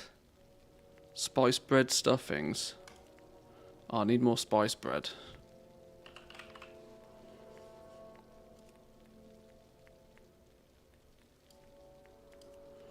Flour and spices. Hail. May the eternal sun shine.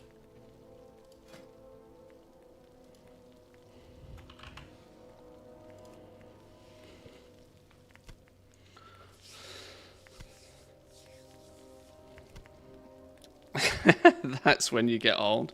No, it's not even just an old thing. I've always had a terrible memory. My brain is really good at holding some totally useless information, but just tragic about remembering other things. I could, you know, I could tell you ungodly amounts of stuff about 15-year-old phones or like technology and stuff, but like to try and tell you what I did last Thursday, no idea. Like my brain just doesn't keep any of that information. Did you see the new transmog to go with my love rocket? Oh yeah, they're updating Lovers in the Air, aren't they, next year? Oh, they're going to be trading post items. Oh, hello, what's this? Let's have a look.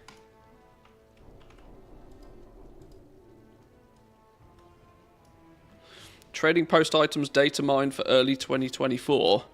That is a pretty shiny cock, isn't it?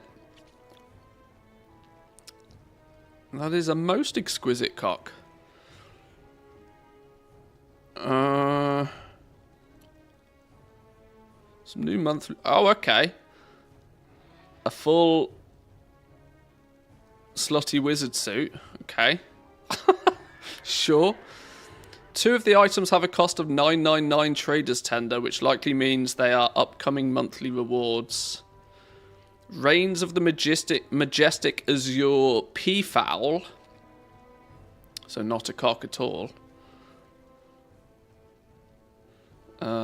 In the ensemble, the Love Witch's attire. Okay. Hey, look, a fox. A pink flying fox. Reigns of the Fur Endship Fox. Okay. 750 traders tender. So that's going to be the monthly reward.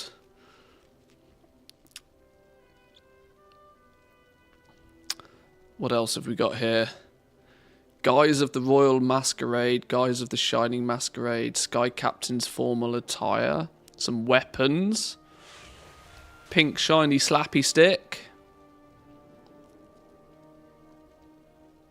some basic transmog stuff.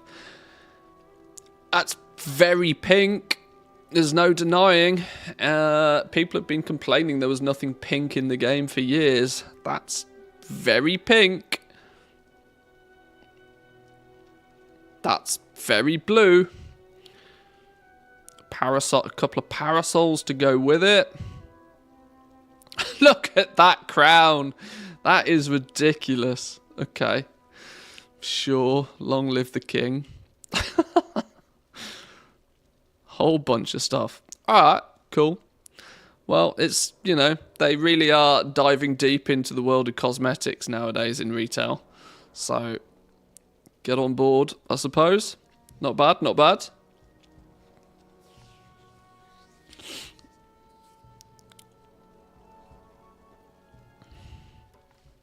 Not bad at all.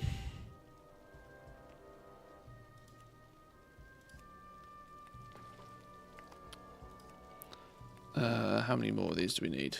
13.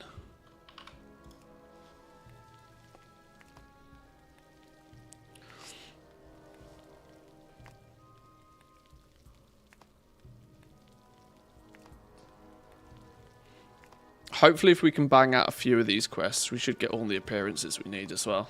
That's the main reason I'm doing this right now.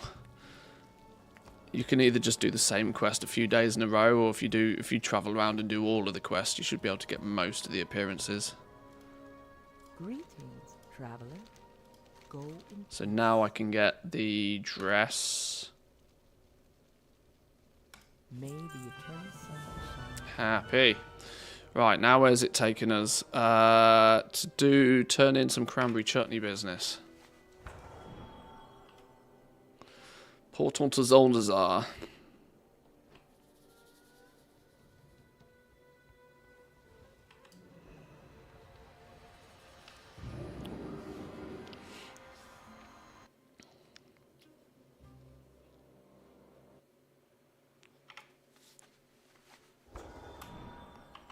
Oh, that was just a cheat mode all the way. Oh, hang on. What's this? What's this? What's this? It's a squirrel. That's what it is. Who are you?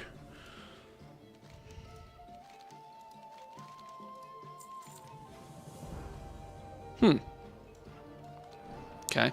I don't know why I had that quest to hand in.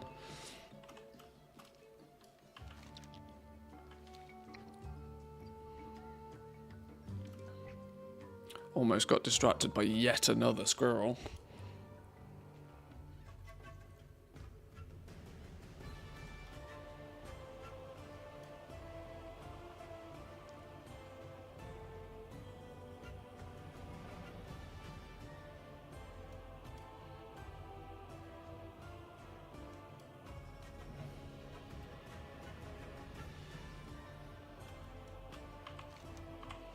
How do we get in here? It's right at the top, isn't it? Terror Guard? I don't know, boss. Sounds risky. That's why we're not bringing the crew. Not until we know more. Is that genuinely the quickest way to get to Thunder Bluff? It feels as if it'd almost be faster just to fly.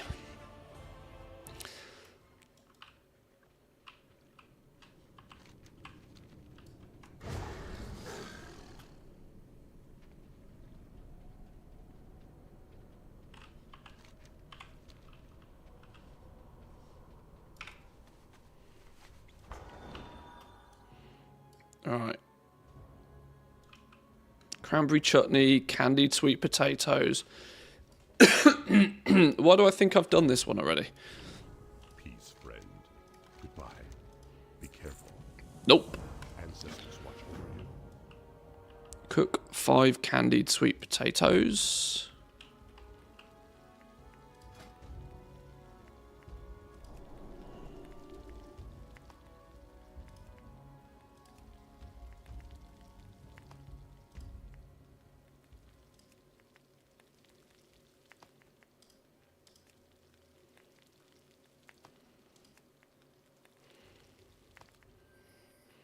Oh, I've just remembered. This is also really, really good for leveling up classic cooking if you hadn't already. That's probably the reason you'd have done this back in the day, actually. It was a nice, cheeky little hack for classic cooking, wasn't it? Turn in candied sweet potatoes. Okay, now where are we off to?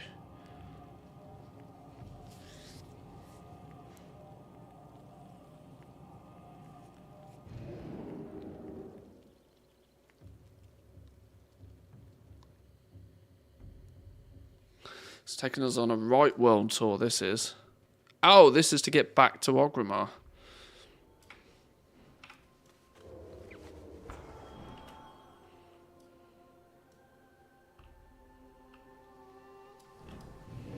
Honestly, this is probably half the reason I have no idea where half the portals and stuff are, because Zygor just tells me where I'm going. And I never learn.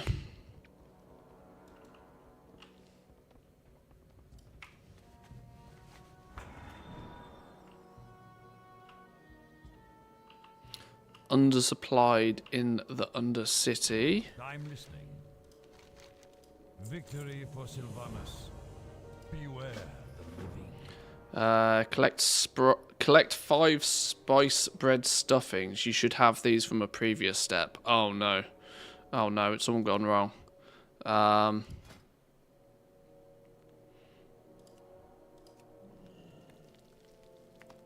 1, 2, 3, 4, 5. Thank Lord we had the bits and pieces we needed for that. Back to the Undercity. This is a real world tour.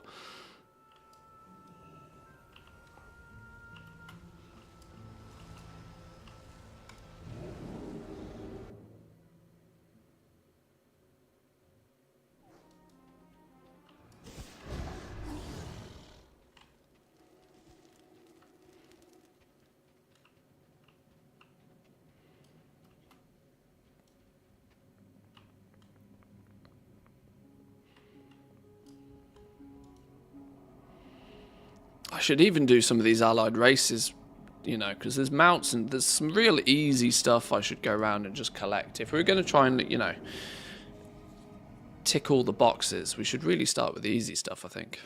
That would make a lot more sense.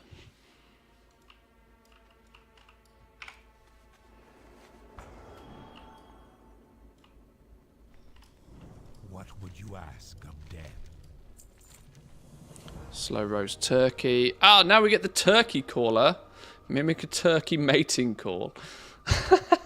That's bind on pickup. And it requires the Pilgrim's bounty. Okay. Collect 5 wild turkeys.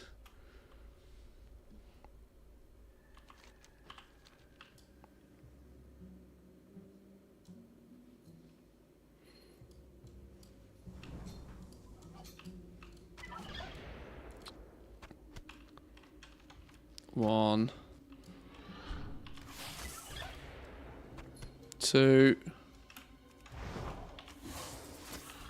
Poor turkeys. Don't know what hit them.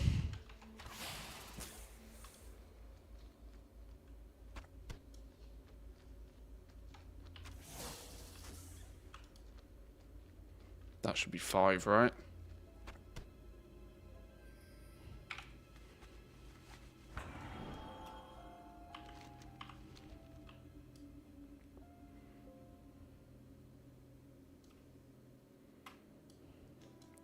Cook up 5 turkeys.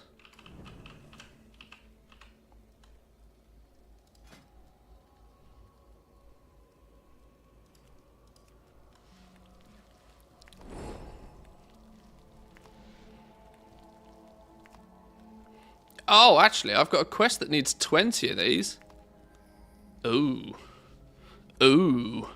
Do I go get more? If I've got a quest that needs 20 of these, I might go get 15 more of them now. Can't get enough turkey? Yeah, because this gives me a robe or some boots or something. Okay. If we want the full set, we're going to need some more turkey. Isn't there a turkey achievement? Probably, but it's probably one I've already had from like way back when.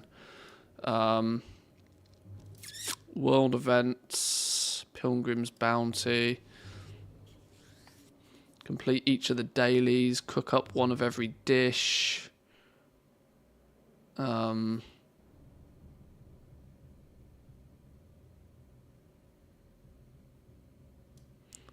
Hunt enough wild turkeys quickly enough to gain turkey triumph. I have no idea what that actually entails. The Turkinator.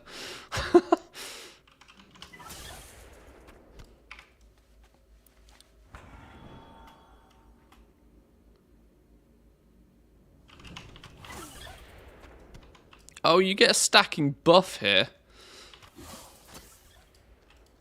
So maybe there is. Tracks the number of turkeys you've terminated.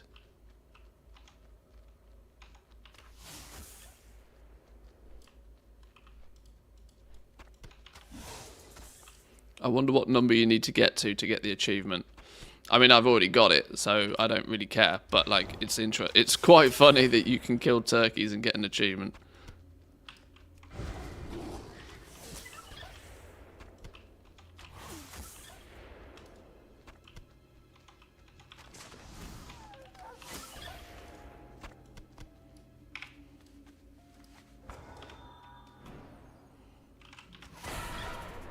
Turkey hunter. When you get to 10.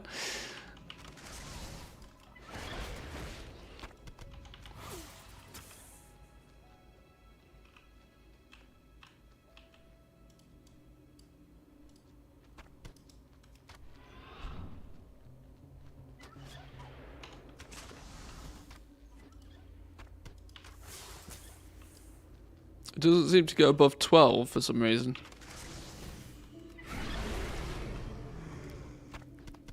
Okay, it doesn't seem to want to go above 12. I don't really know why. Chicken chaser.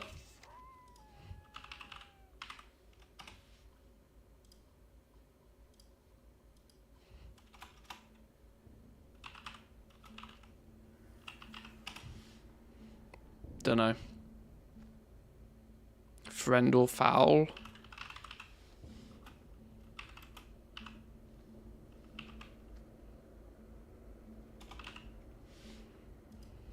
Friend or foul. Slay 15 turkeys in 3 minutes. Oh, I had this back in '09, you losers. Back in '09. Easy game. Easy game. That's a Northrend achievement. Okay. Well, we done it.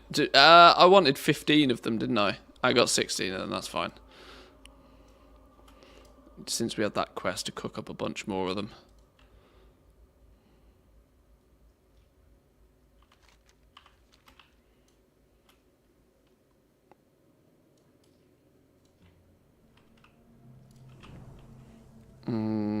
Let's cook up.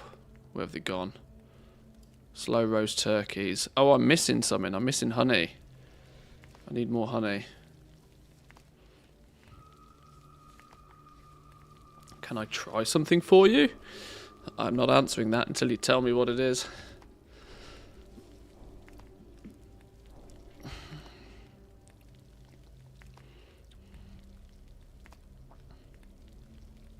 Can you touch your toes in the shower? Sure. Right, what am I out of? Honey. I have exactly what you need.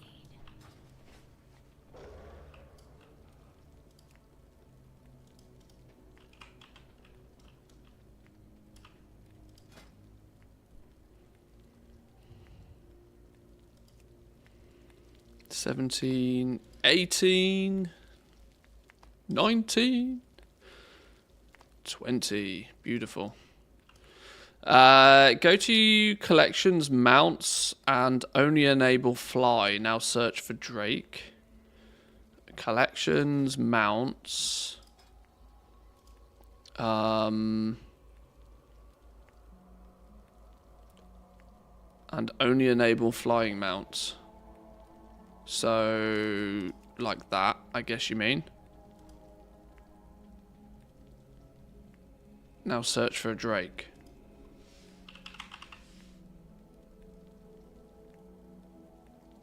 Nada. No.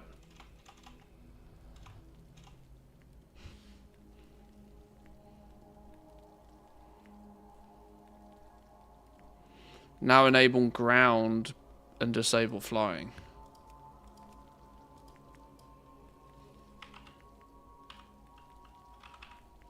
Albino Drake. Why does it... okay. Yeah, that filter doesn't really work, does it? That filter just is a touch busted. Yeah. Okay. Yeah, that's broken.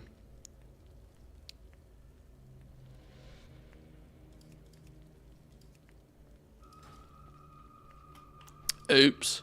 Complete the Pilgrims Bounty Quests event guide.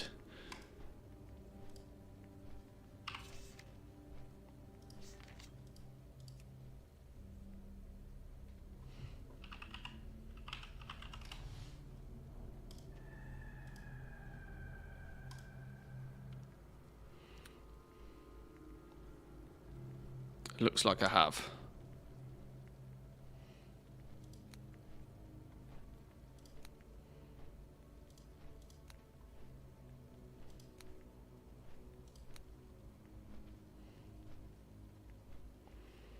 Oh, it wants me to get more turkeys. I don't think I actually do need to get more of these turkeys, but let's just do it so it's happy.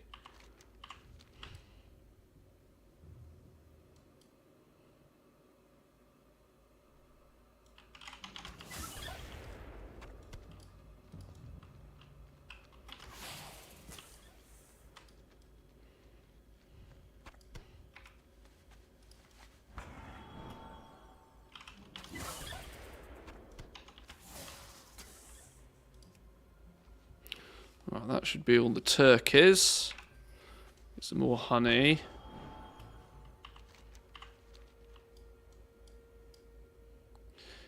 Yeah, you got to keep Zygor happy, you know. He looks after us. He prevents me from doing too many stupid things. Or from looking too stupid. I haven't shot all day. Turn in slow roast turkey. Back to Ogrimmar by the looks of things.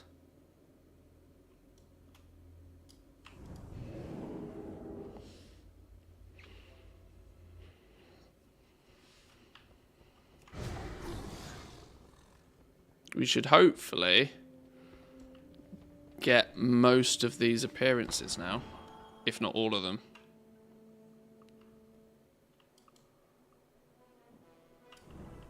And you are...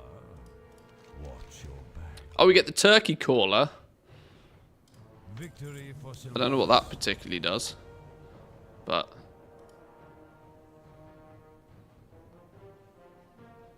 Oh, what? Now you're sending me out to get more turkeys again? I've just done all this turkey business.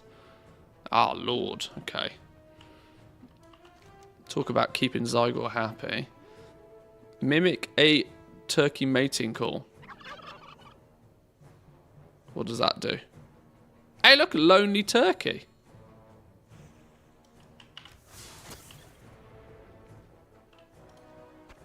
Ah, so every 2 minutes you can get a turkey for free. You can get a turkey for free every 2 minutes with your turkey caller without actually having to go to a place where you get the turkeys. Okay, sure. I see.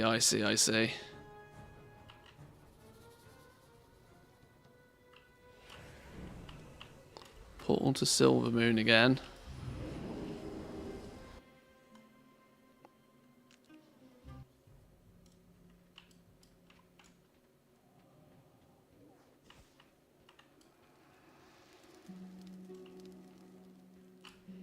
Hang on, I've just thought something.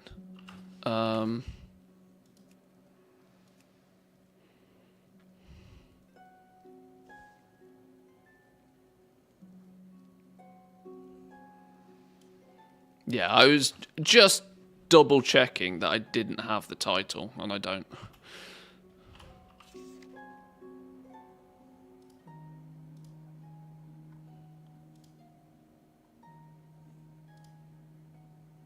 I would have thought one of the achievements, though, would say that there's a title to be had. I suppose it's not linked to an achievement.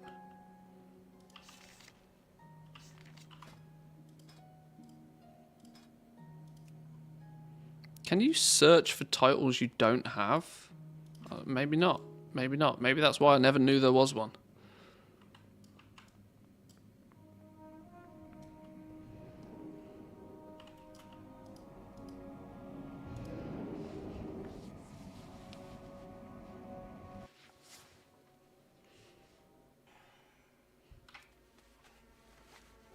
Right, 14 more turkeys apparently. Because you can never have enough turkeys, clearly. One for free every 2 minutes isn't going to cut it. Oh, and I've murdered everything around here already. One.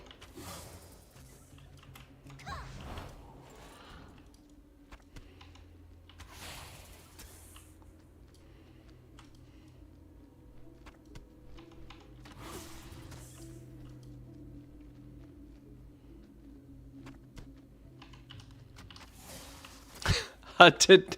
See, this is what I love about streaming sometimes, and I love about this game. I had absolutely no intention of running around killing turkeys before I loaded the stream today. I thought I might chip away at like 1 or 2 quick achievements for this, because I assumed I'd done most of it. And 2 hours later, I'm randomly killing turkeys in Tirisform Glades.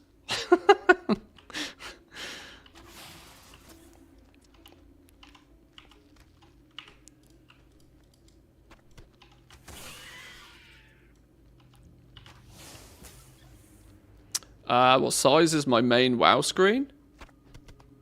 Well, 1080p, because that's what I'm streaming. It's a 24-inch monitor, though, if that's what you're referring to.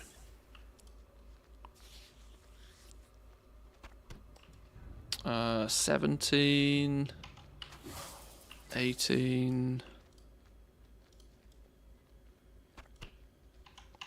Yeah, I've got 3 24-inch monitors. I'm seriously tempted to get one of the super wide monitors instead, though. Super tempted.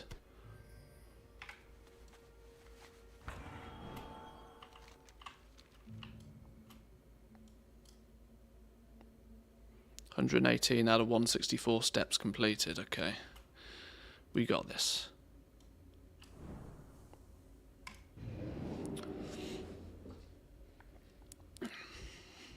Screens are one of those things that if you only have one, you think having a second one would be cool and useful. By the time you get a second one, you're like, oh, I filled this second screen really quickly. It'd be cool to have a third screen. Then you get a third screen and you fill that one, and the cycle just continues. I don't know when it stops, because for a long time I've wanted a fourth monitor, but I've also thought that, am I just getting caught in a vicious cycle here? Am I just getting am I gonna buy a fourth monitor and then decide that actually it'd be really cool to have a fifth, and it's just a downward spiral from there?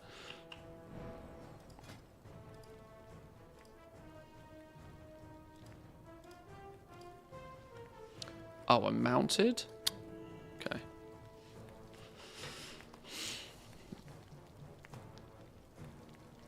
I went for the 32-inch curved monitor. Can't go back to flat monitor anymore. I don't think the curvedness makes much of a difference to me, honestly, but when you go curve, you never go back. Really? Are the curved monitors all that? I tended to quite strongly put them in the same realm as, like, I put those in the same realm as just kind of like, you don't meet the requirements for that quest. What are you talking about? I've completed it. Go in peace. Like 3D TVs, like a decade ago, were like all the rage. And now I just tend to think that curved monitors are pretty much the same.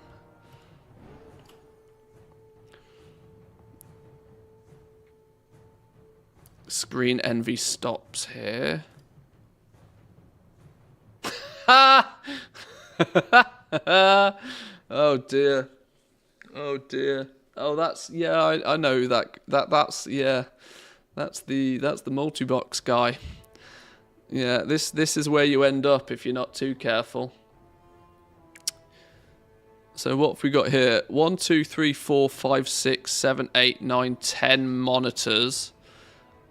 Presumably a large flat panel TV, a laptop, and God knows how many computers powering all of this. Lol.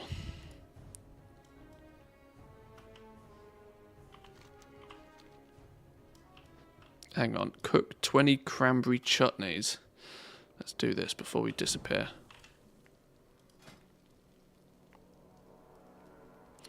I can't cook cranberry chutneys because I haven't got flipping honey. Well met.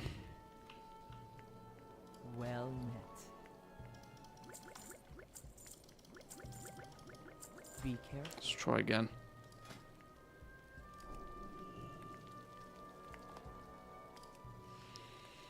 How much energy would that setup use? Probably a lot. Probably a lot. And now he isn't allowed to multi-box anymore. Well, he's allowed to do it. He's just not allowed to do it using IS Boxer like he was. Not allowed to do it in a way that gives any form of significant advantage. Never done the Pilgrims before. Is there anything really worth from doing it?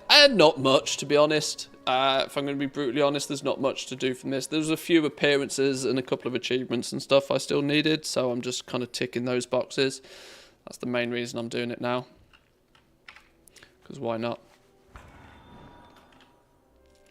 I thought it was overkill with 3 44-inch monitors. I mean, that is quite overkill.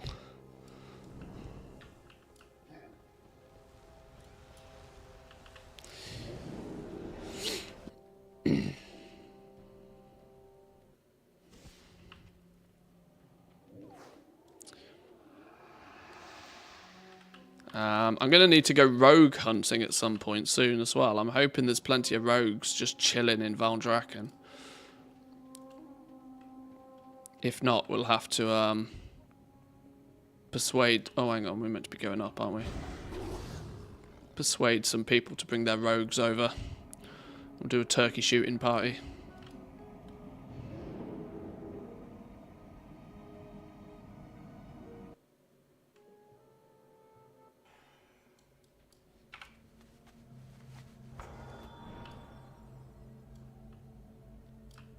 What is it?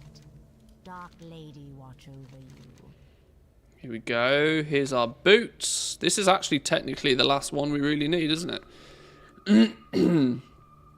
Although I need some of these pilgrim bounties because apparently I am missing a frightened bush chicken and a silver-plated turkey shooter.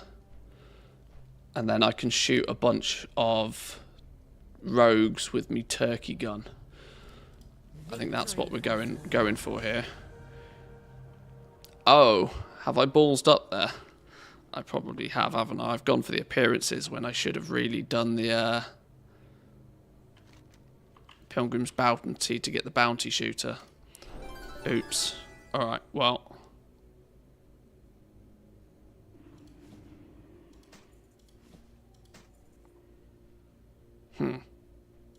Okay. In that case then, I've messed that up. Of course I have.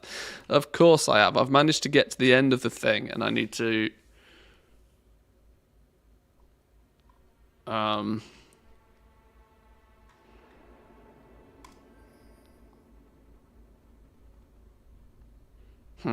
Okay.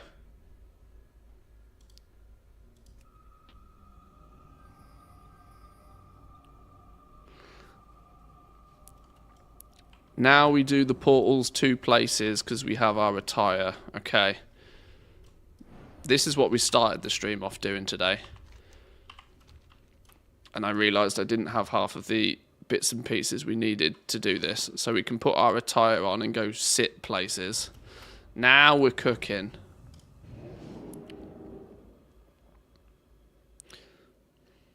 Never figured out how more than one monitor works. My graphics card only has one HDMI output. Your graphics card only has one HDMI output? How old is your graphics card? If, I would understand if you were like playing off a laptop or something maybe. That you would only have one HDMI output. But if it's a PC... If it's a proper desktop PC, most graphics cards should have multiple different outputs. Even you know, you should have even basic, maybe not even if it's an old graphics card, you should at least have like 2 or 3 options. Your graphics card may not support connecting a monitor to all of them simultaneously, but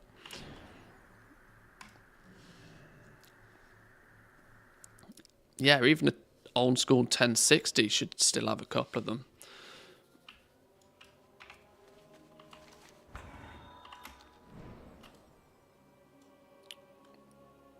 One HDMI and some display ports at the very least, yeah.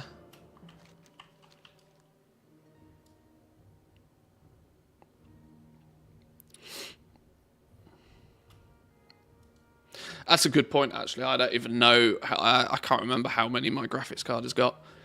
It's going to have at least 4, so I could add a 4th monitor if I really wanted to, but I don't think I can go too crazy.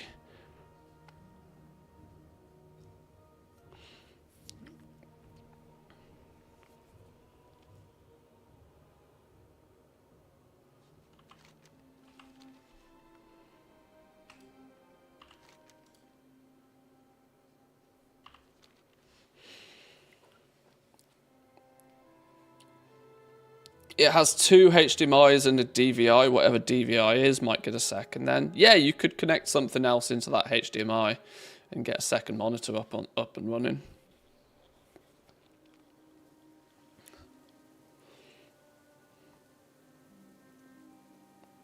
I would ignore the DVI port nowadays.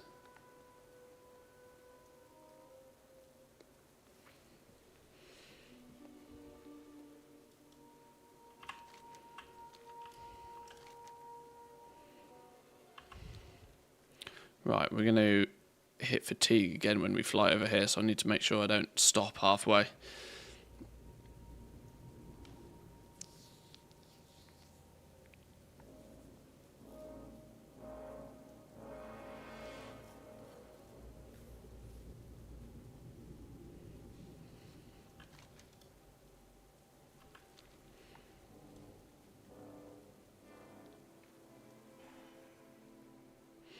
Only thing is finding a monitor the same model as my current. My OCD wouldn't like having different looking designs.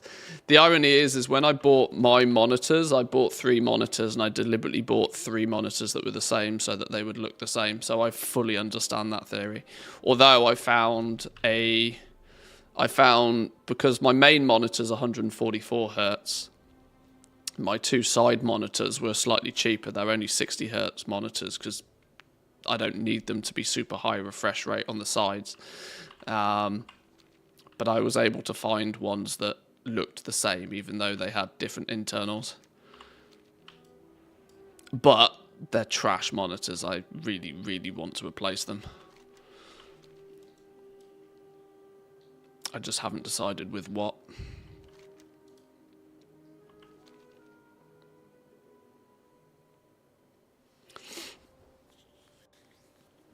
I almost went with like a 40-inch OLED for my main panel, but I'm really concerned about having an OLED screen as my main PC, as my main PC screen, because OLED, yeah, looks incredible, but the best OLED panel on the world isn't gonna last more than a couple of years as a PC monitor, especially the amount I use it. So it'd be quite expensive.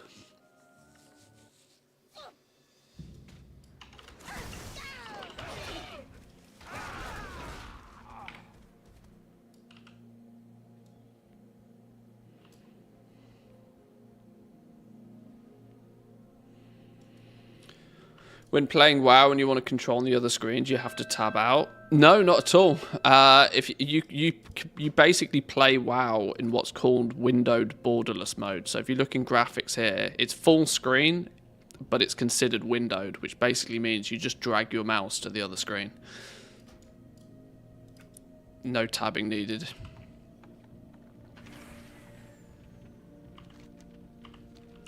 Wait, what? Hang on. Where's this telling me to go now? I definitely didn't sit on the table that was around here. Does it seem to think I have? Let me put my pilgrim attire on.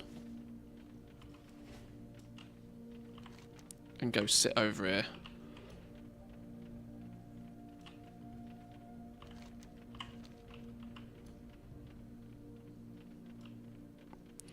WoW's only supported windowed full screen for a long time. Oh, is it really? Is that all they... Okay. Well, there we go then. Where's the bounty place gone? We found it earlier. Yeah, shush, go away.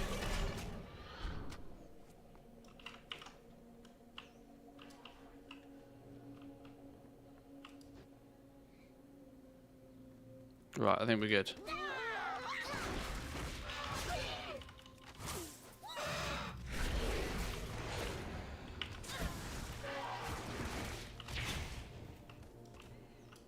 Okay, so is that now considered done?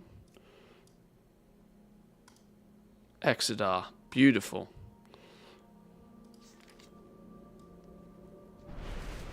Oh, don't be a Cockosaurus.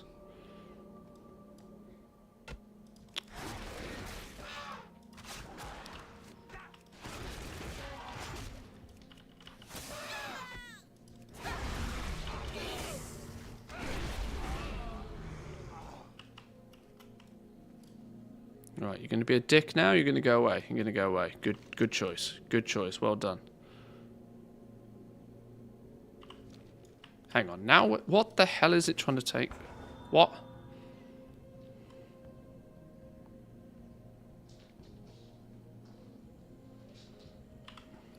Equip the dress.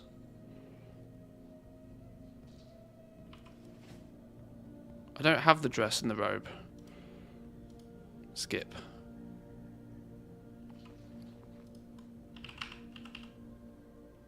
I do have the dress. I lied.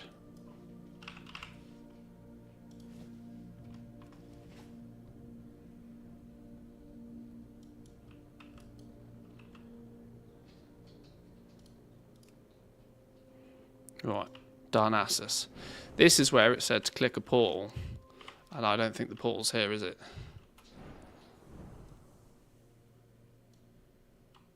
Okay.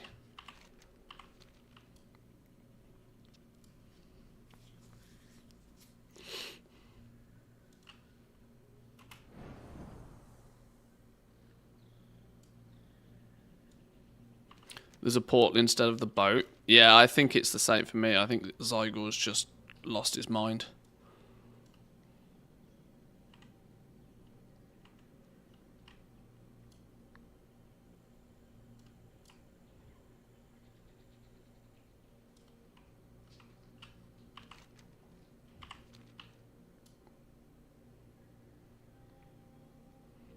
Right, head to Darnassus.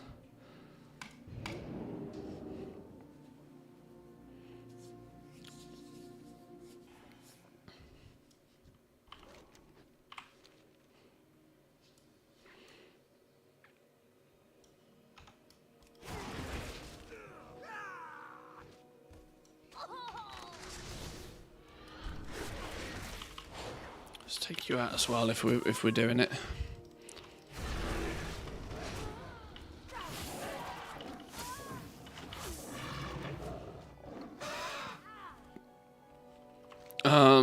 Where are we going now, game?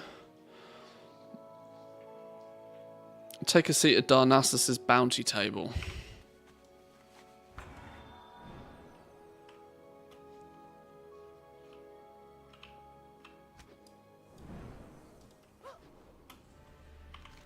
Where is it?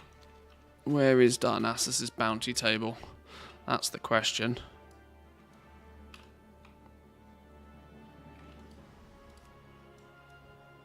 Up this way.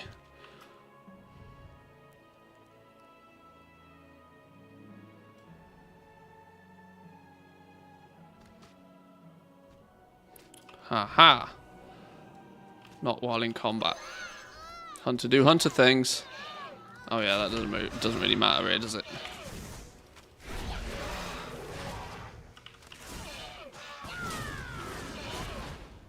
Right, dead. Still in combat. Beautiful.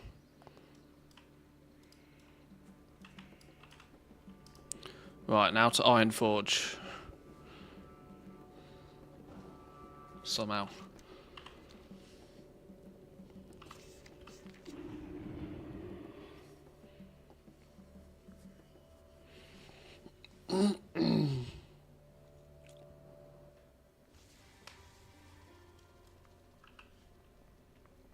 Portal to Badlands?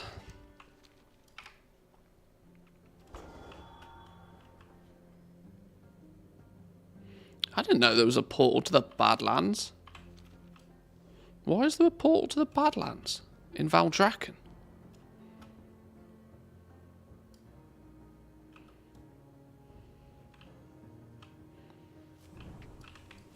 There is much to discover. Fair skies and strong winds.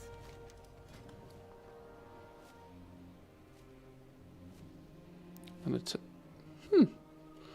Until next time. another thing on the list to pick up at some point. Why in the world is there a portal to Badlands?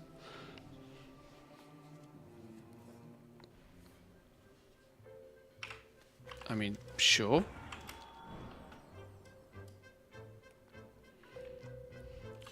So we need Ironforge and Stormwind. Stormwind's going to be an interesting one. Although it's outside Stormwind, isn't it? So it shouldn't be too problematic. Did you kill the demon in the Badlands? I have no idea.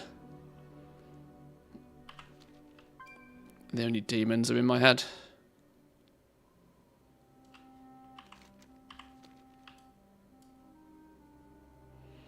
Oh, Oh, since Alderman's Mythic Plus dungeon. Ah, of course, right. Yeah. Yeah, that makes sense.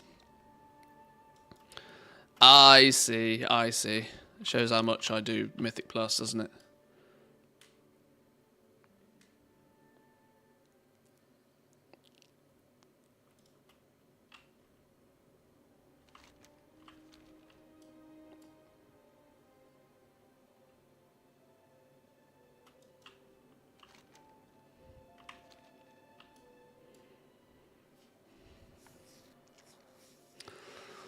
I don't like Mythic Pluses, but the portal was convenient. That's true.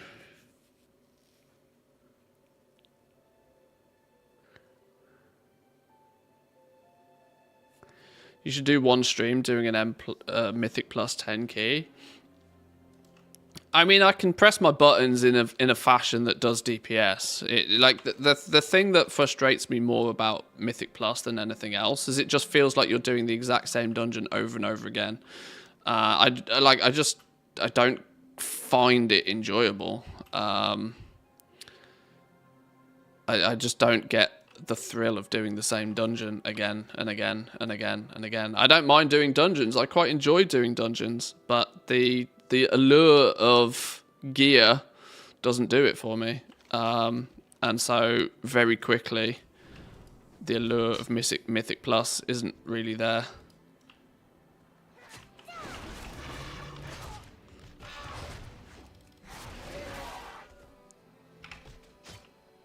But like I said, it's not through.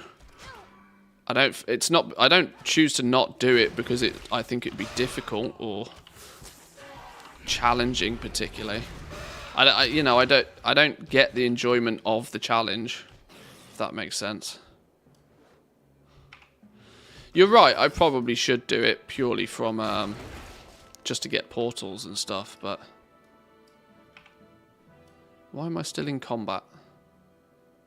Are we good? We're good. Enter Ironforge through the gate.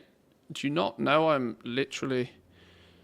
I don't think I'm taking portals from Ironforge, to be honest. Oh, it's trying to tell me to take the tram.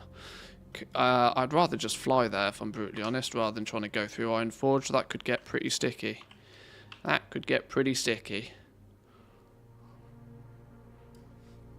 At least if I fly, I know it's not going to be a problem.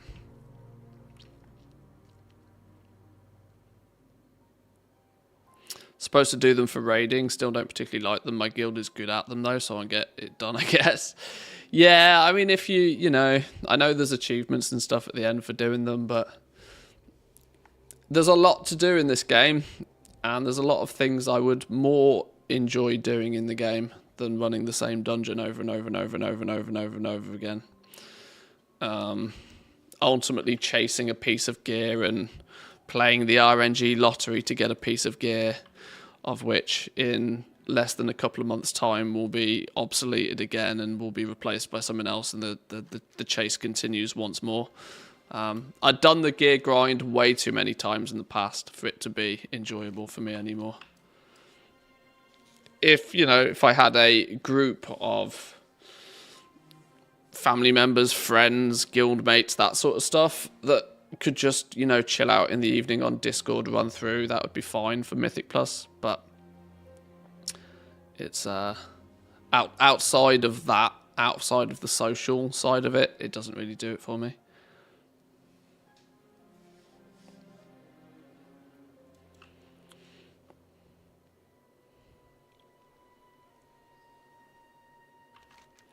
If it's if it's a stepping stone for you to be able to complete something else, like the raid, for example, I understand that people who want to progress as far as they can in the raid, there's a strong obligation to go do Mythic Plus.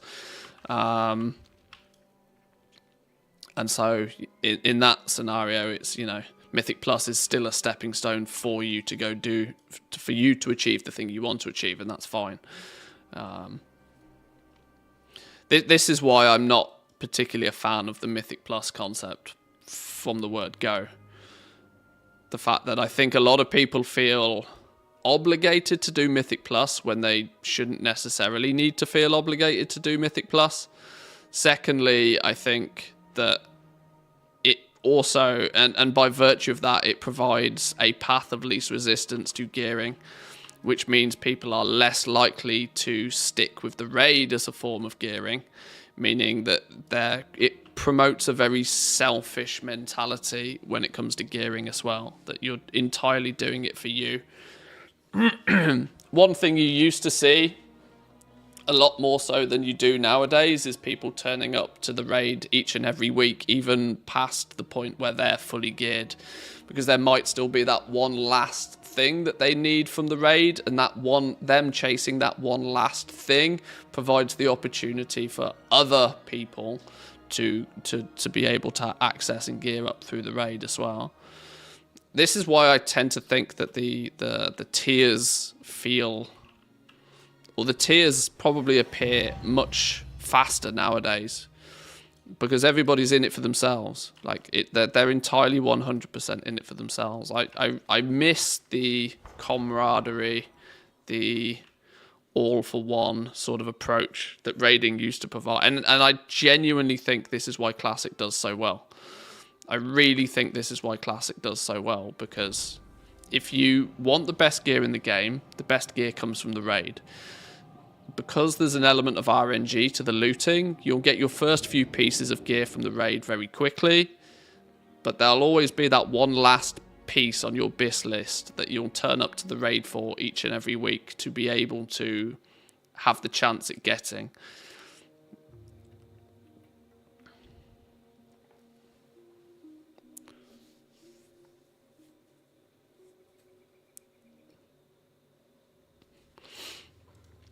It's yeah, Blizzard has I mean, retail over the years, I mean, the retail's 20 years old, so it's not really that surprising, but retail over the years has really struggled to keep the MMO in the MMORPG. I mean, look how the decline of guilds over the years has been, right? Like, everybody always used to have really strong reason to be in a guild. Now you can easily run through this game without being in a guild whatsoever and still gear up practically to BIS level gear. The MMO side of the MMORPG is pretty lacking, if I'm honest.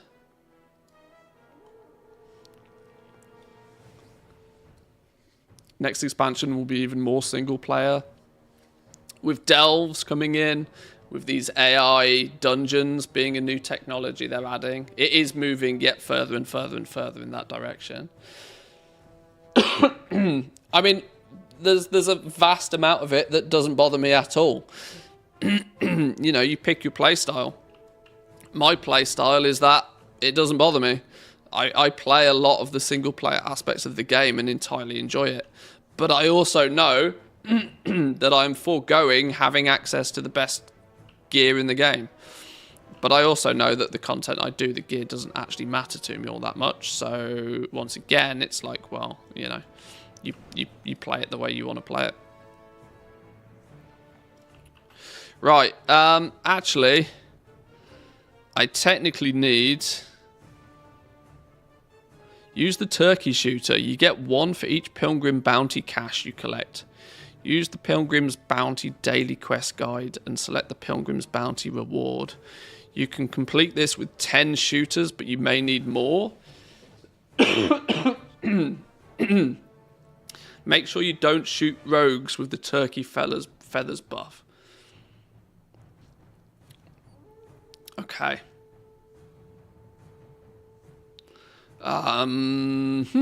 Well, I don't have a shooter, so no turkey shooter, no rogue pew pew, I guess.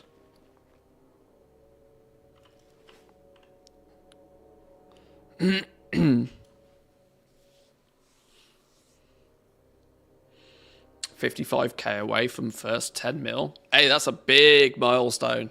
That's big. First gold cap. Massive.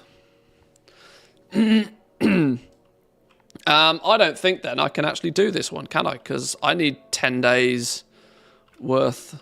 I need to go get a drink. I've got something stuck in my throat. I do not have a turkey shooter to be able to shoot all the rogues. I need 1, 2, 3, 4, 5, 6, 7, 8, 9. And I've completed all of the daily quests for the day to get the transmog. So maybe we're actually a bit stuck now.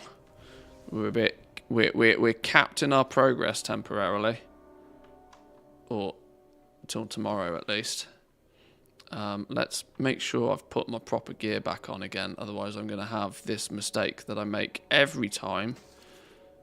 That's not my that I end up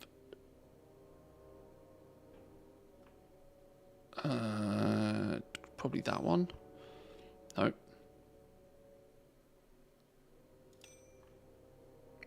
I end up accidentally vendoring half my gear because I swap it in and out. Right, I've got to get a drink. I'll take a quick break for 2 minutes, boys and girls. Entertain yourselves. I'll be back in 2.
Alrighty.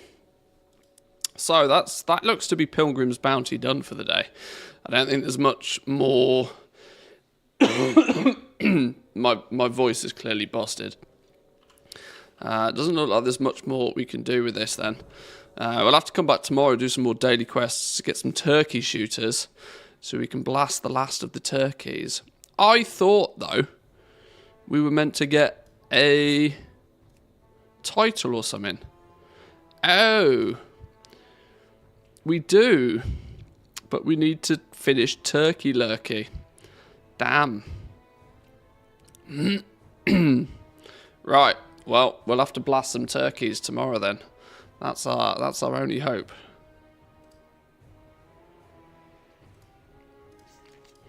What I could do with doing, I could very much do with heading over to the Emerald Dream then, getting some of these quests out of the way. See what we can do over here. What's this? The Green Dream Team. No, that's a lie game. That's a big stinky lie. Should we go see what we can do in the Emerald Dream? Let's get back to Valdrakken then. Where's me Hearthstone? Oh, 12 minutes cooldown. Oops.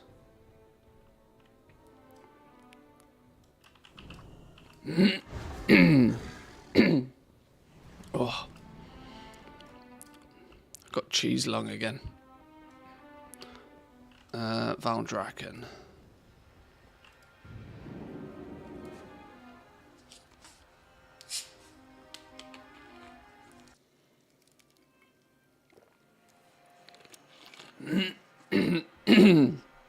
Oh, Lord.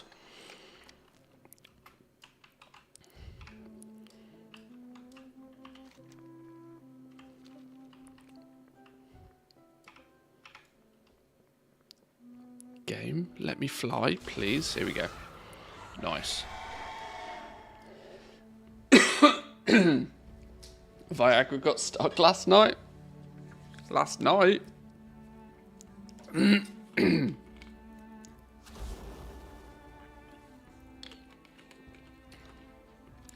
the old joke, isn't it?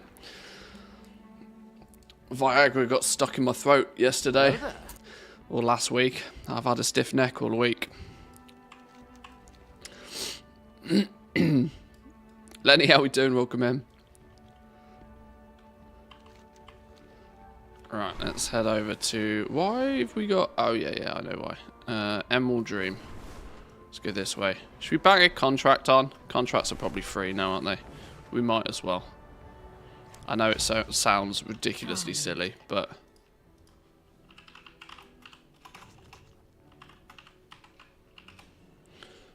Ha! 350 gold apiece. Yeah, that literally cost. There is a universal justice. One of you. Ha! My Centaur's trophy necklace sold for 18k. I found one of these in a guild bank. I found one in a guild bank. I was like, these are expensive all of a sudden. Put that on the auction house.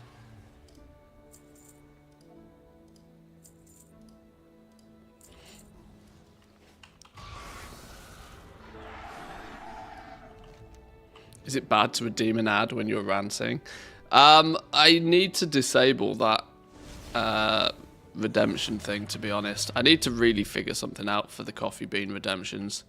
It worries me, though, that the more time that goes without me doing anything about it, the more of them people will have.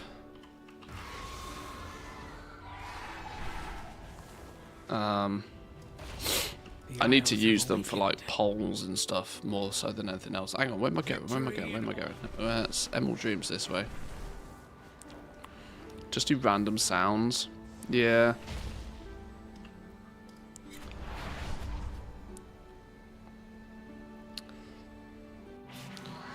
A squirrel doesn't really make a noise, does it? Everybody likes a duck. A duck with a capital F.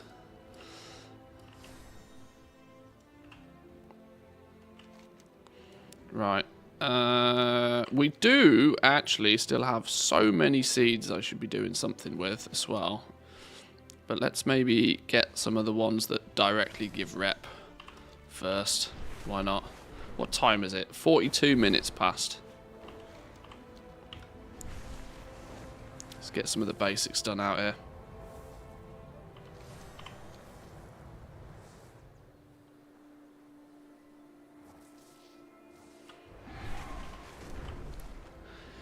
Solution, you need to subscribe using real money for at least 1 month before being allowed to redeem coffee beans. Ooh, too soon. Too soon. Then I'd get accused of cash grabbing.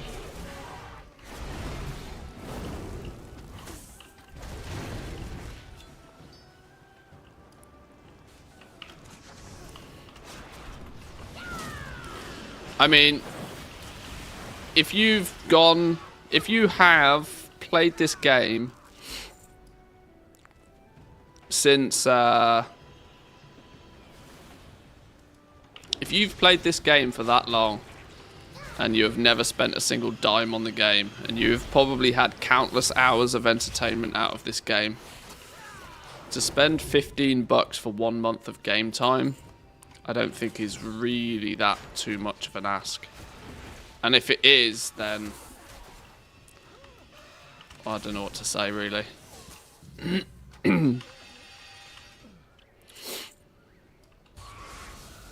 This is not singling out anybody that lives in a, you know, a location where the local currency isn't favorable. Of course, those are extra circumstances that should be taken into account, but generally speaking, 1 month of game time is not going to kill people, right?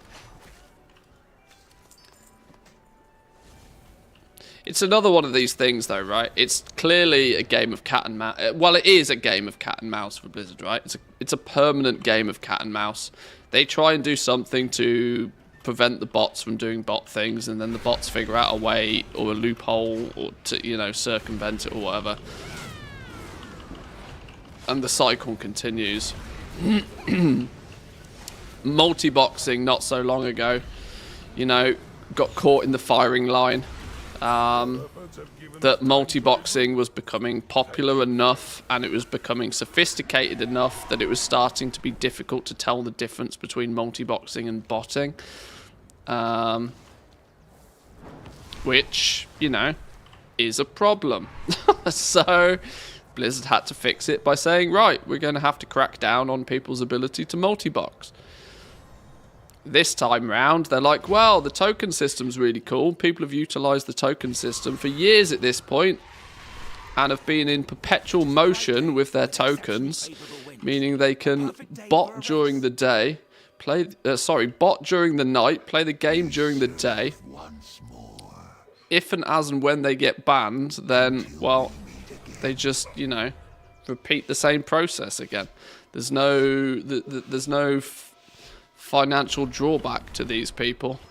At least this time, it means every single account has to at least start by spending some money.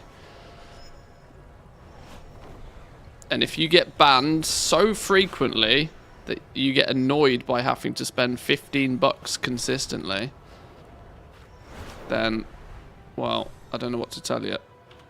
Maybe stop botting. I've also realised as well, I hadn't really put 2 and 2 together with this, which I really should have done, but there's been a massive influx of people saying that they are looking to make gold, but they are looking to do it without having access to Dragonflight. Now, I know there's always a small percentage of people who don't have the latest expansion, but I was surprised by the influx of this, and it suddenly struck me. These are people that have only ever played Classic. These are people that have bought a monthly subscription to play Classic, and that's all they've ever done. They've never played retail. Or they've played retail so many years ago and are now coming back to retail. And so they don't have the current expansion and want to know if there's any ways for them to make gold in retail now. And it only struck me the other day that these are people that have purely been playing Classic. And now that they're probably, you know, whatever their scenario is with Classic currently, whether they're not playing Classic anymore, they've got bored of it, they've completed it, whatever the case may be, they're coming over to play retail, but they don't have access to Dragonflight, yet still want to try and maintain their subscription. Has such diverse wildlife. Could you help us? And more so than ever, there seems to be people trying to make gold without access to Dragonflight. The irony is Dragonflight has ended up being a profession where actually some of the more lucrative things to do don't require you to have Dragonflight anymore. You go flipping pick ore in Outlands and you'll make more than you would do picking up current content, or just simply by proxy of there being way less people doing it, which I think is quite funny.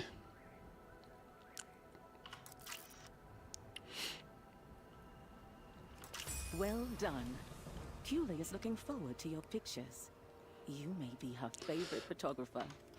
By the way, the bot that logs in every 2 minutes and stays online for 1 minute 26 seconds that I've been reporting for 2 years now is still there.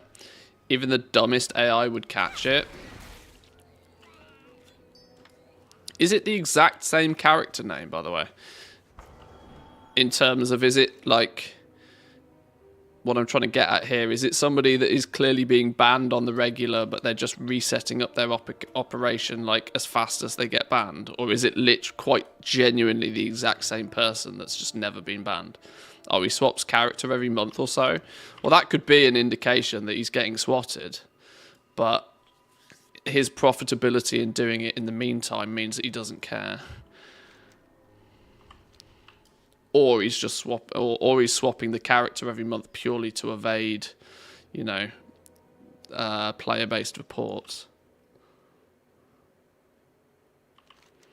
Either way, it's wild that that's a thing, right? The wildlife are in serious danger if we do Bubble not rescue. safely. Click frighten things. Rescue mission before it is too late.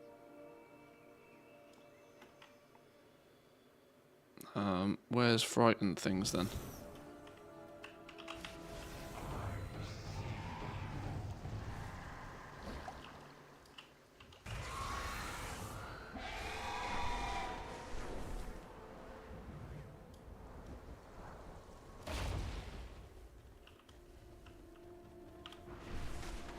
Let's kill the rare. What do you have?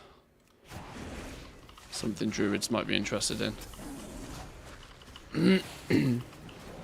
I get a mail congratulating me every time he gets a character banned, but the following day he's back. Well, yeah, honestly, that's probably the type of character that Blizzard is trying to stop with this new enforcement. It means every time he gets a character banned, up until this point, he probably has just had a license key sat there ready and waiting for the eventuality of him getting banned. He's gifted himself a license key, and so when that character gets banned, he's got another one ready to rock and roll straight away.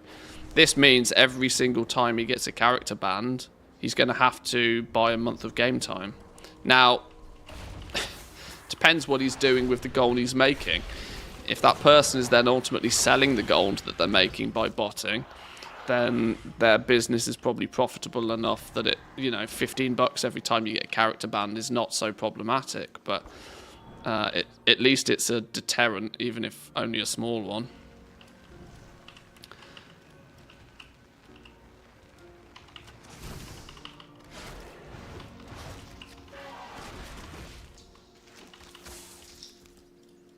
No, get off my nuts! Stealing my nuts!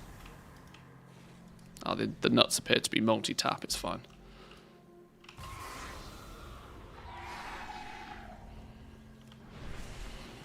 Right, bubble more wildlife. I need more things to bubble.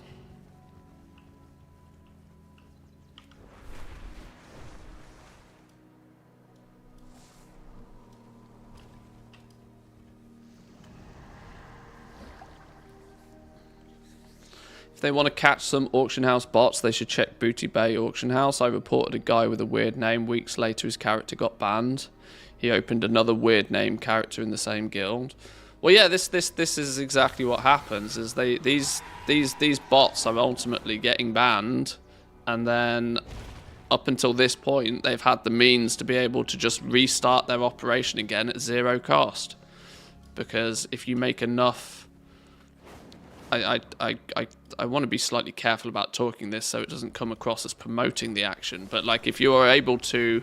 If that bot is able to make you enough gold so that before it gets banned, you can have a spare license key covered and paid for via the gold that you've acquired...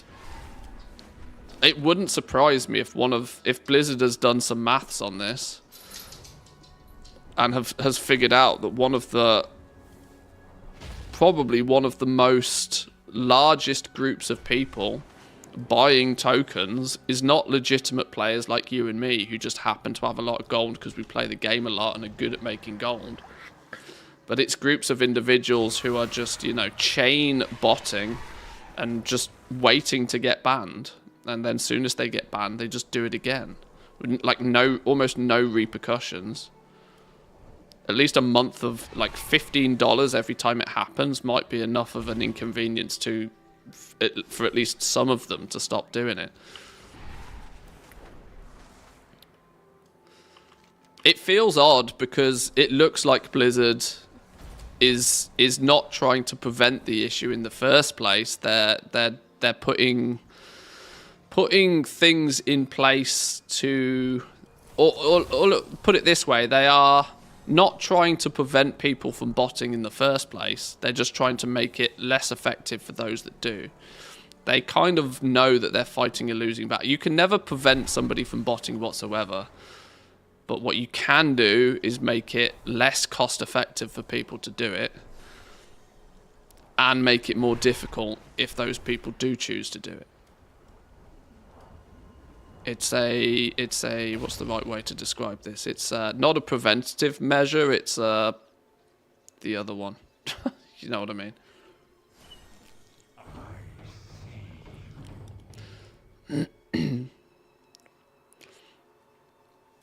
Kind of behavior should get auto-banned in a couple of days using proper AI. A guy realm hopping exactly every 2 minutes for long hours of the day.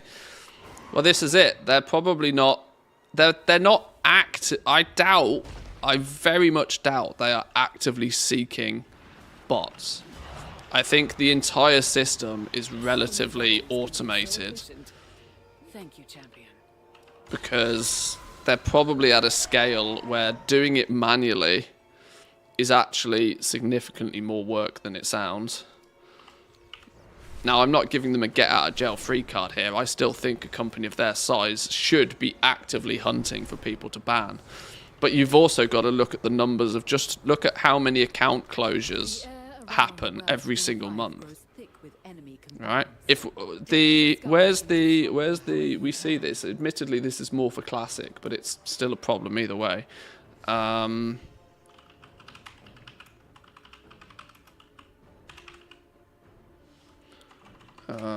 Where's the... They've recently started to post... in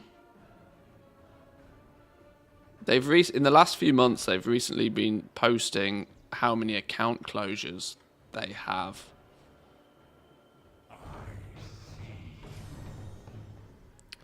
The problem is I'm only going to find... If I Google this, I'm only going to find people complaining about the fact that they've been banned. Blizzard has been recently if somebody has the link to it, please share it. They've been reporting that just how many accounts are being closed in any given period of time, and it's an outrageous number. Like it was, what was it? Like 140,000 accounts in the month of September or something. Now, just think if that's how many account closures happened in just one calendar month. Do the maths on how many account closures that is a day. and then think about how many people you'd need to employ to be able to manually do that. That's probably just the result of their automated ban procedures and a little bit of manual jiggery pokery. If they were to try, you know, this is one thing that, like I said, I'm not trying to give Blizzard any sort of get out of jail free card here, but like, I don't think we totally realize just what kind of a task it is in a game of this size to actually try and, you know, this is why GMs don't exist anymore. You have so many realms, even if you had one GM for every realm, that still wouldn't really make much difference because GMs could only work like a maximum of an 8-hour day, right? So even purely to make it so every realm had one GM online at all times, you'd need 3 GMs per realm. That would, in the EU, let's say there's between 90 and 100 realms in the EU. And they're not even realms, they are like they're like auction houses. So a lot of those realms are connected realms. But let's just say for ease of maths, that's 300 GMs you would need just for the EU. That's a lot of people. Employing 300 people full time is expensive. I know Blizzard probably has hundreds of developers, but like that's still a lot of money.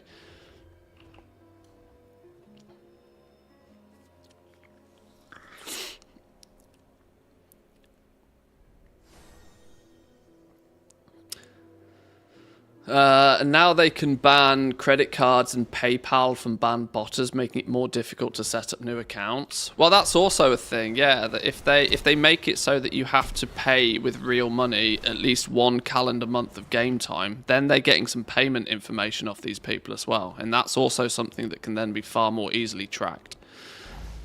Now, your casual single Andy auction house bot kind of dude is probably not going to have, you know, he's probably not going to have much of a setup to work around that sort of stuff. Your big Chinese gold farming operation probably has ways and means of, you know, diversifying its payment information, but like, it's still a deterrent. This is the point, right? It's still going to get in the way. How your skills are coming along. Makes me chuckle when the customer support addresses themselves as GMs. I'm like, sure you are, buddy. Well, yeah. It's worrying, isn't it?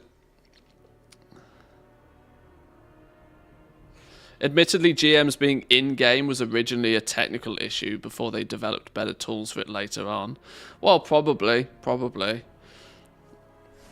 Because, like I said, if you have 3 GMs for each realm, just so that you can have 8, 16, 24-hour coverage on a realm, you know, 300 full-time GMs just for one region, you know, that's 300 full-time annual salaries.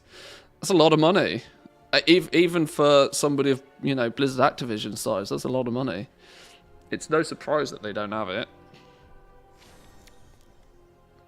And it's considered, you know, that sort of stuff is considered nothing more than a cost, right?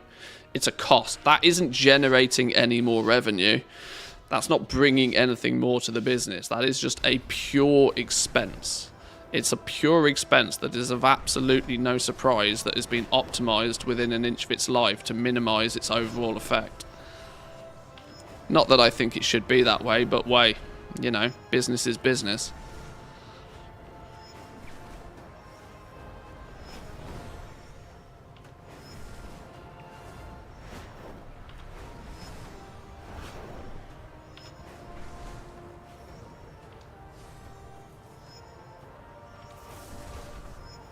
I should probably do all of these on advanced and reverse, and we should probably do a whole bunch of these dragon races actually. I kind of wanted to save that for like just one day where we just bang out a bunch of dragon races for the stream.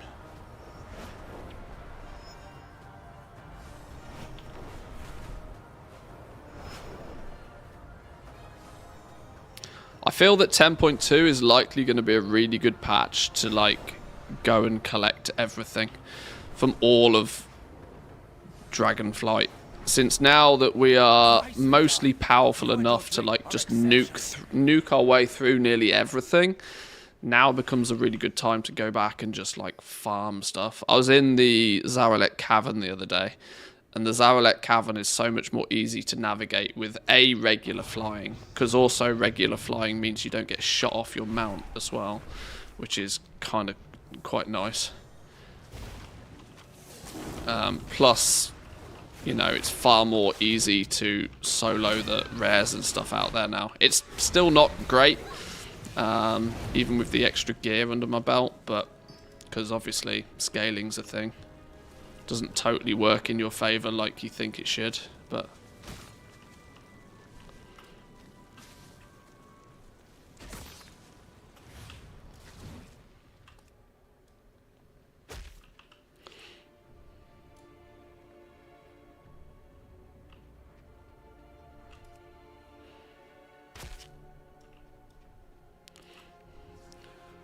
Let the GMs multi-box so they can be on multiple realms at once. True. Boyfriend was telling me they should make it a free sub for people playing like 20 hours plus in a week, and sub otherwise. People play WoW a lot more then, where you just leave yourself logged in for 24 hours and then GG. I don't think we ever want to see a scenario where they charge us based on time.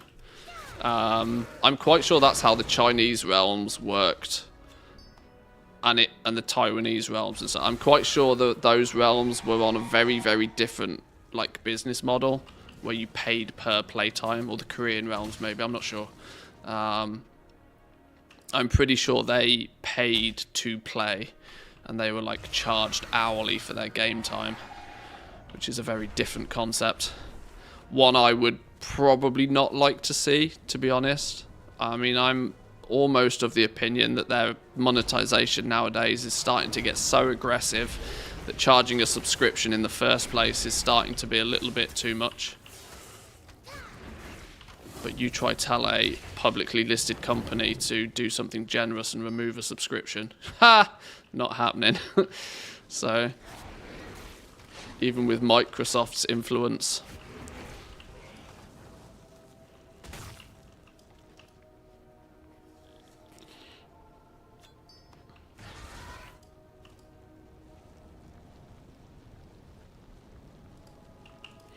I'd really worry if WoW went free to play at any point. I think the game would just devolve into chaos very quickly if the game went free to play. I still think the game they should charge for the game, sure, so that there's at least some, you know, financial burden to play the game initially. I mean, you know, it's a good game. I think though, whoa, what the hell's going on here? Outside of paying for the game though, I think their monetization model with the store, with clearly trying to sell cosmetics to us now as well, I think is at a point where the sub starts to become far more difficult to justify. I will not lie, that looked rather fun. Reckless, perhaps, but fun. That was quite fun, actually, not gonna lie. Was that all the world quests? We banged out all the world quests. That was nice and quick and easy. That didn't take too much time.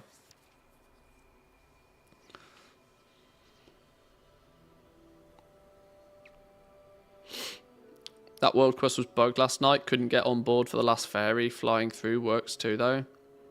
Oh, I was lucky then. In that case, it didn't break me too hard.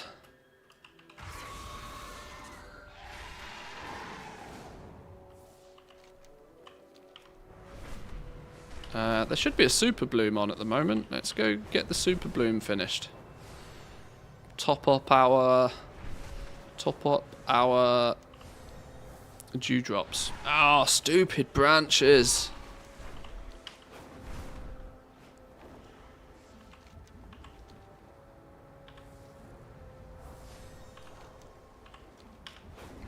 This way, sort of. Where is it?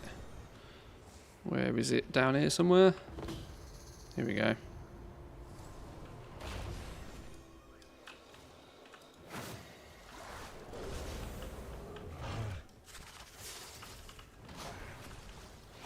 Cut down the trees. They could definitely... it still really frustrates me that they haven't integrated the technology to like make the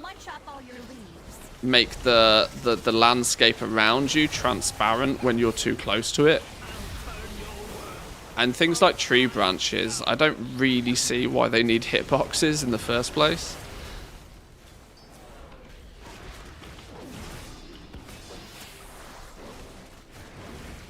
It's not like you're actively parkouring on the tree branches for the most part. If it's one that has a treasure on it, sure, but all of the other ones, they shouldn't have hitbox. Why have they got hitboxes? It doesn't make sense.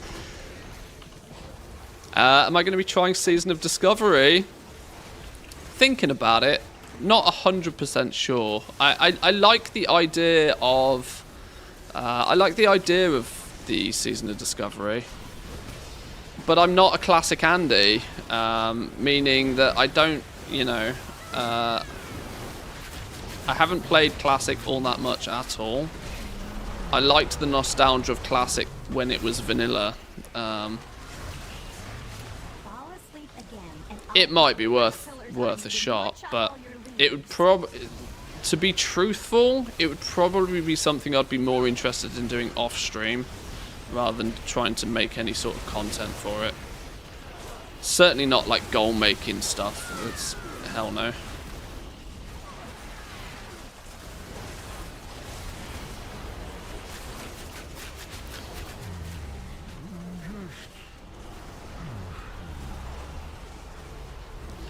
The Classic's one of those where the persistence of your progression is a critical factor to me. This is why I've not done too much with any of these kind of like seasonal style classic versions of the game. Because there's no... You put all that time and effort into leveling a character and then it just goes away. Same with hardcore, to be honest. I kind of thought that it would be quite, you know... It'd be quite a cool game mode, but the persistence of the persistence of your progression is important to me because it's an MMO. You know, I tend to think that, you know, if I put time and effort into doing something, I'd like to still be able to reap the rewards of it, if that makes sense. Oh, I still need some of these. Memory of Ursok. There's a good chance I still need one of these, right? Dream Gatherer, Memory of Logorek or something. Phalen's, Potent Lullaby, Sack of Threat. Okay, so I don't need any of those. Well, I'll take the big one either way. Phalen's, that's one it said we needed. Slowly getting there.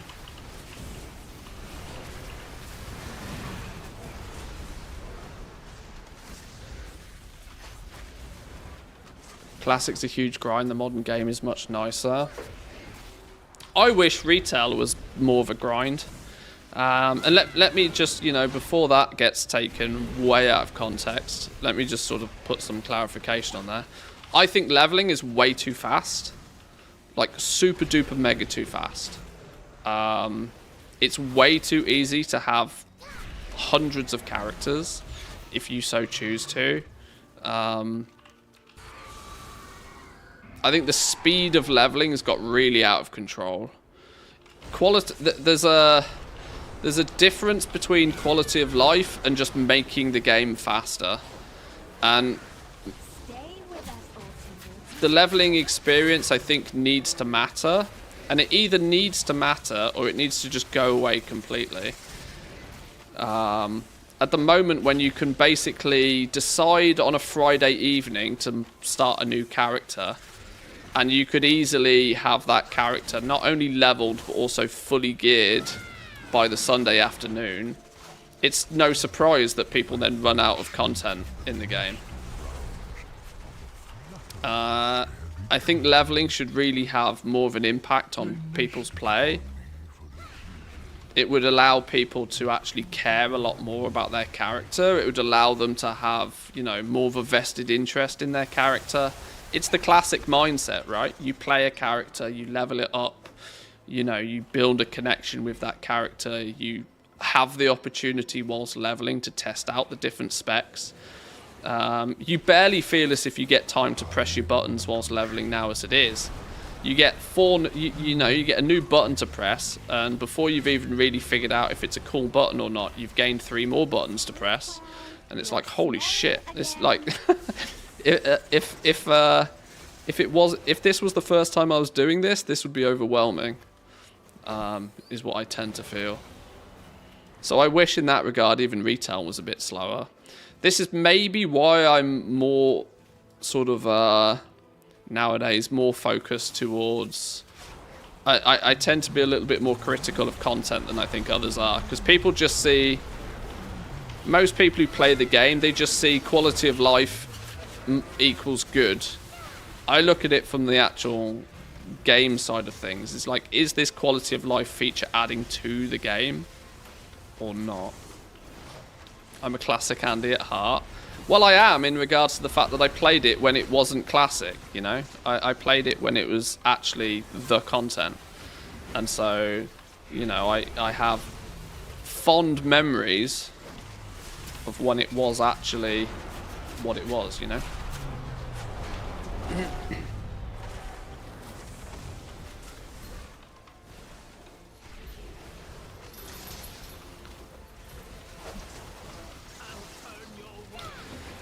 New players tend to love BFA, even if I find it sad that they're stuck there.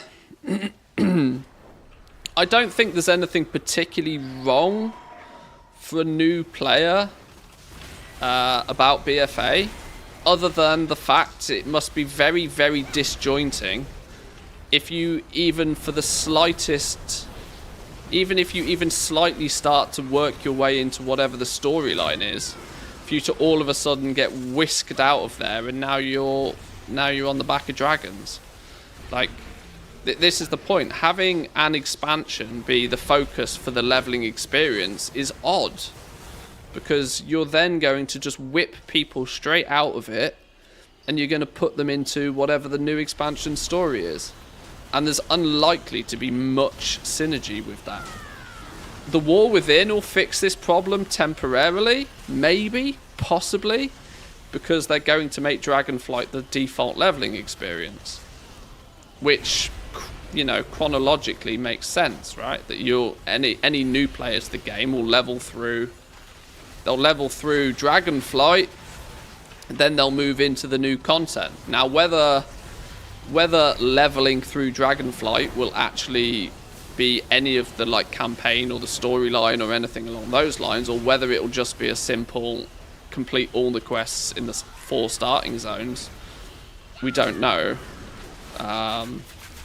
We assume it will just be complete the 4 leveling zones and you'll be good, much like how BFA is now. You do, well, I don't even think you do much more than 1 or 2 of the zones realistically if you're leveling through BFA now, but hopefully it'll be more logical and more sensible. But I do think they need to reevaluate how they do leveling to make it actually make sense. I think with the technology they've got now, they could have a really, really intriguing storytelling leveling experience.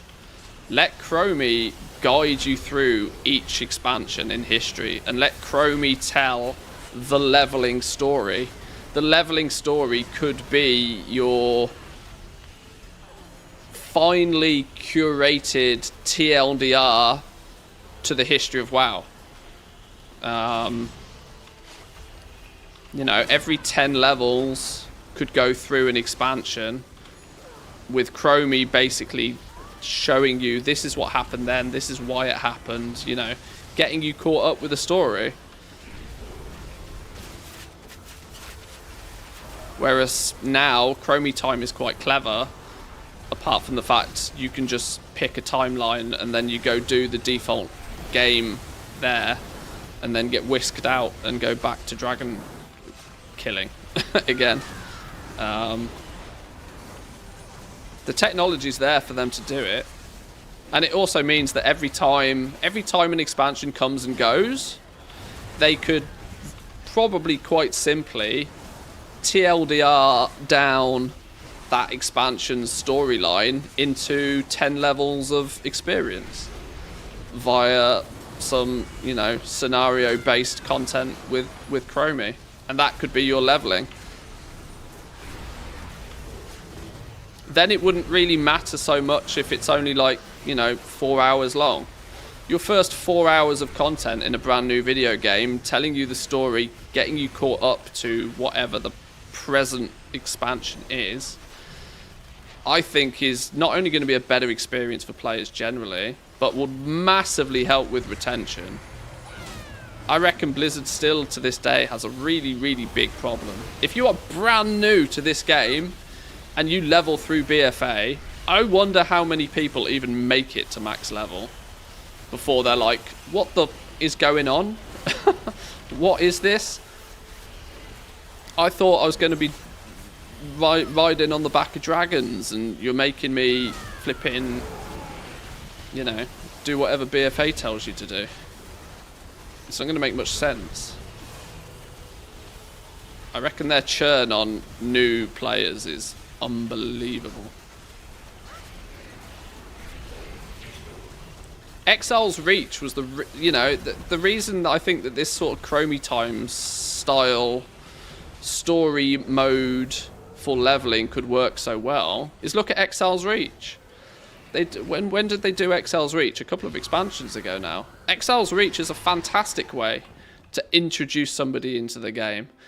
Exile's Reach should be extended via a custom storyline from Chromie that takes you a few hours to complete, tells you a little bit of the history in a neat and tidy, organised fashion, and gets you caught up to whatever the current expansion is. Done. GG.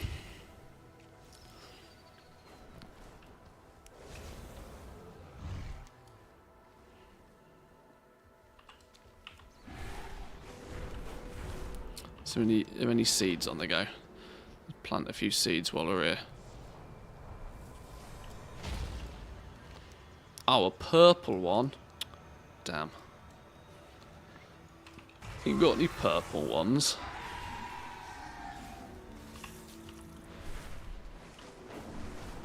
I still level in WoD.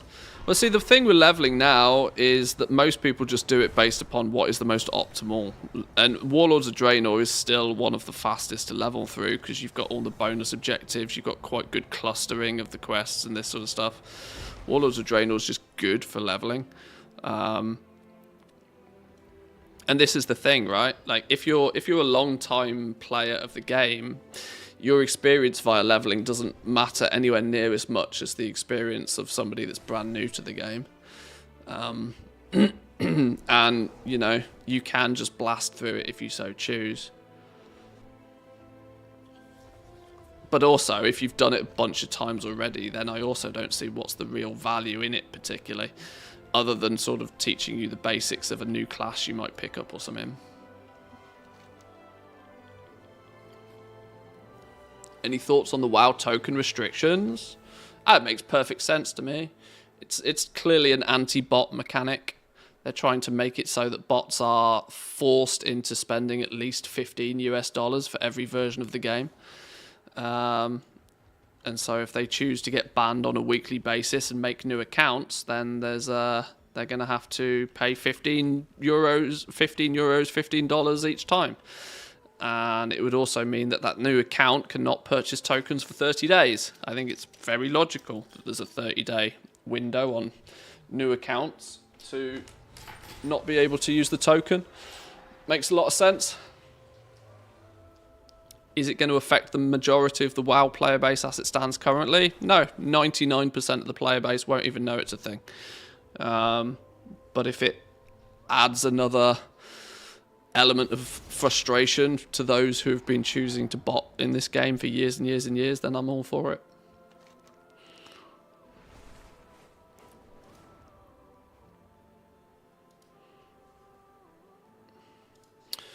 Right, boys and girls, though, I think I'm going to leave it there for today. I'm getting really quite hungry, and for some reason my voice is getting scratchy. I'm really hoping I'm not catching a flu or something.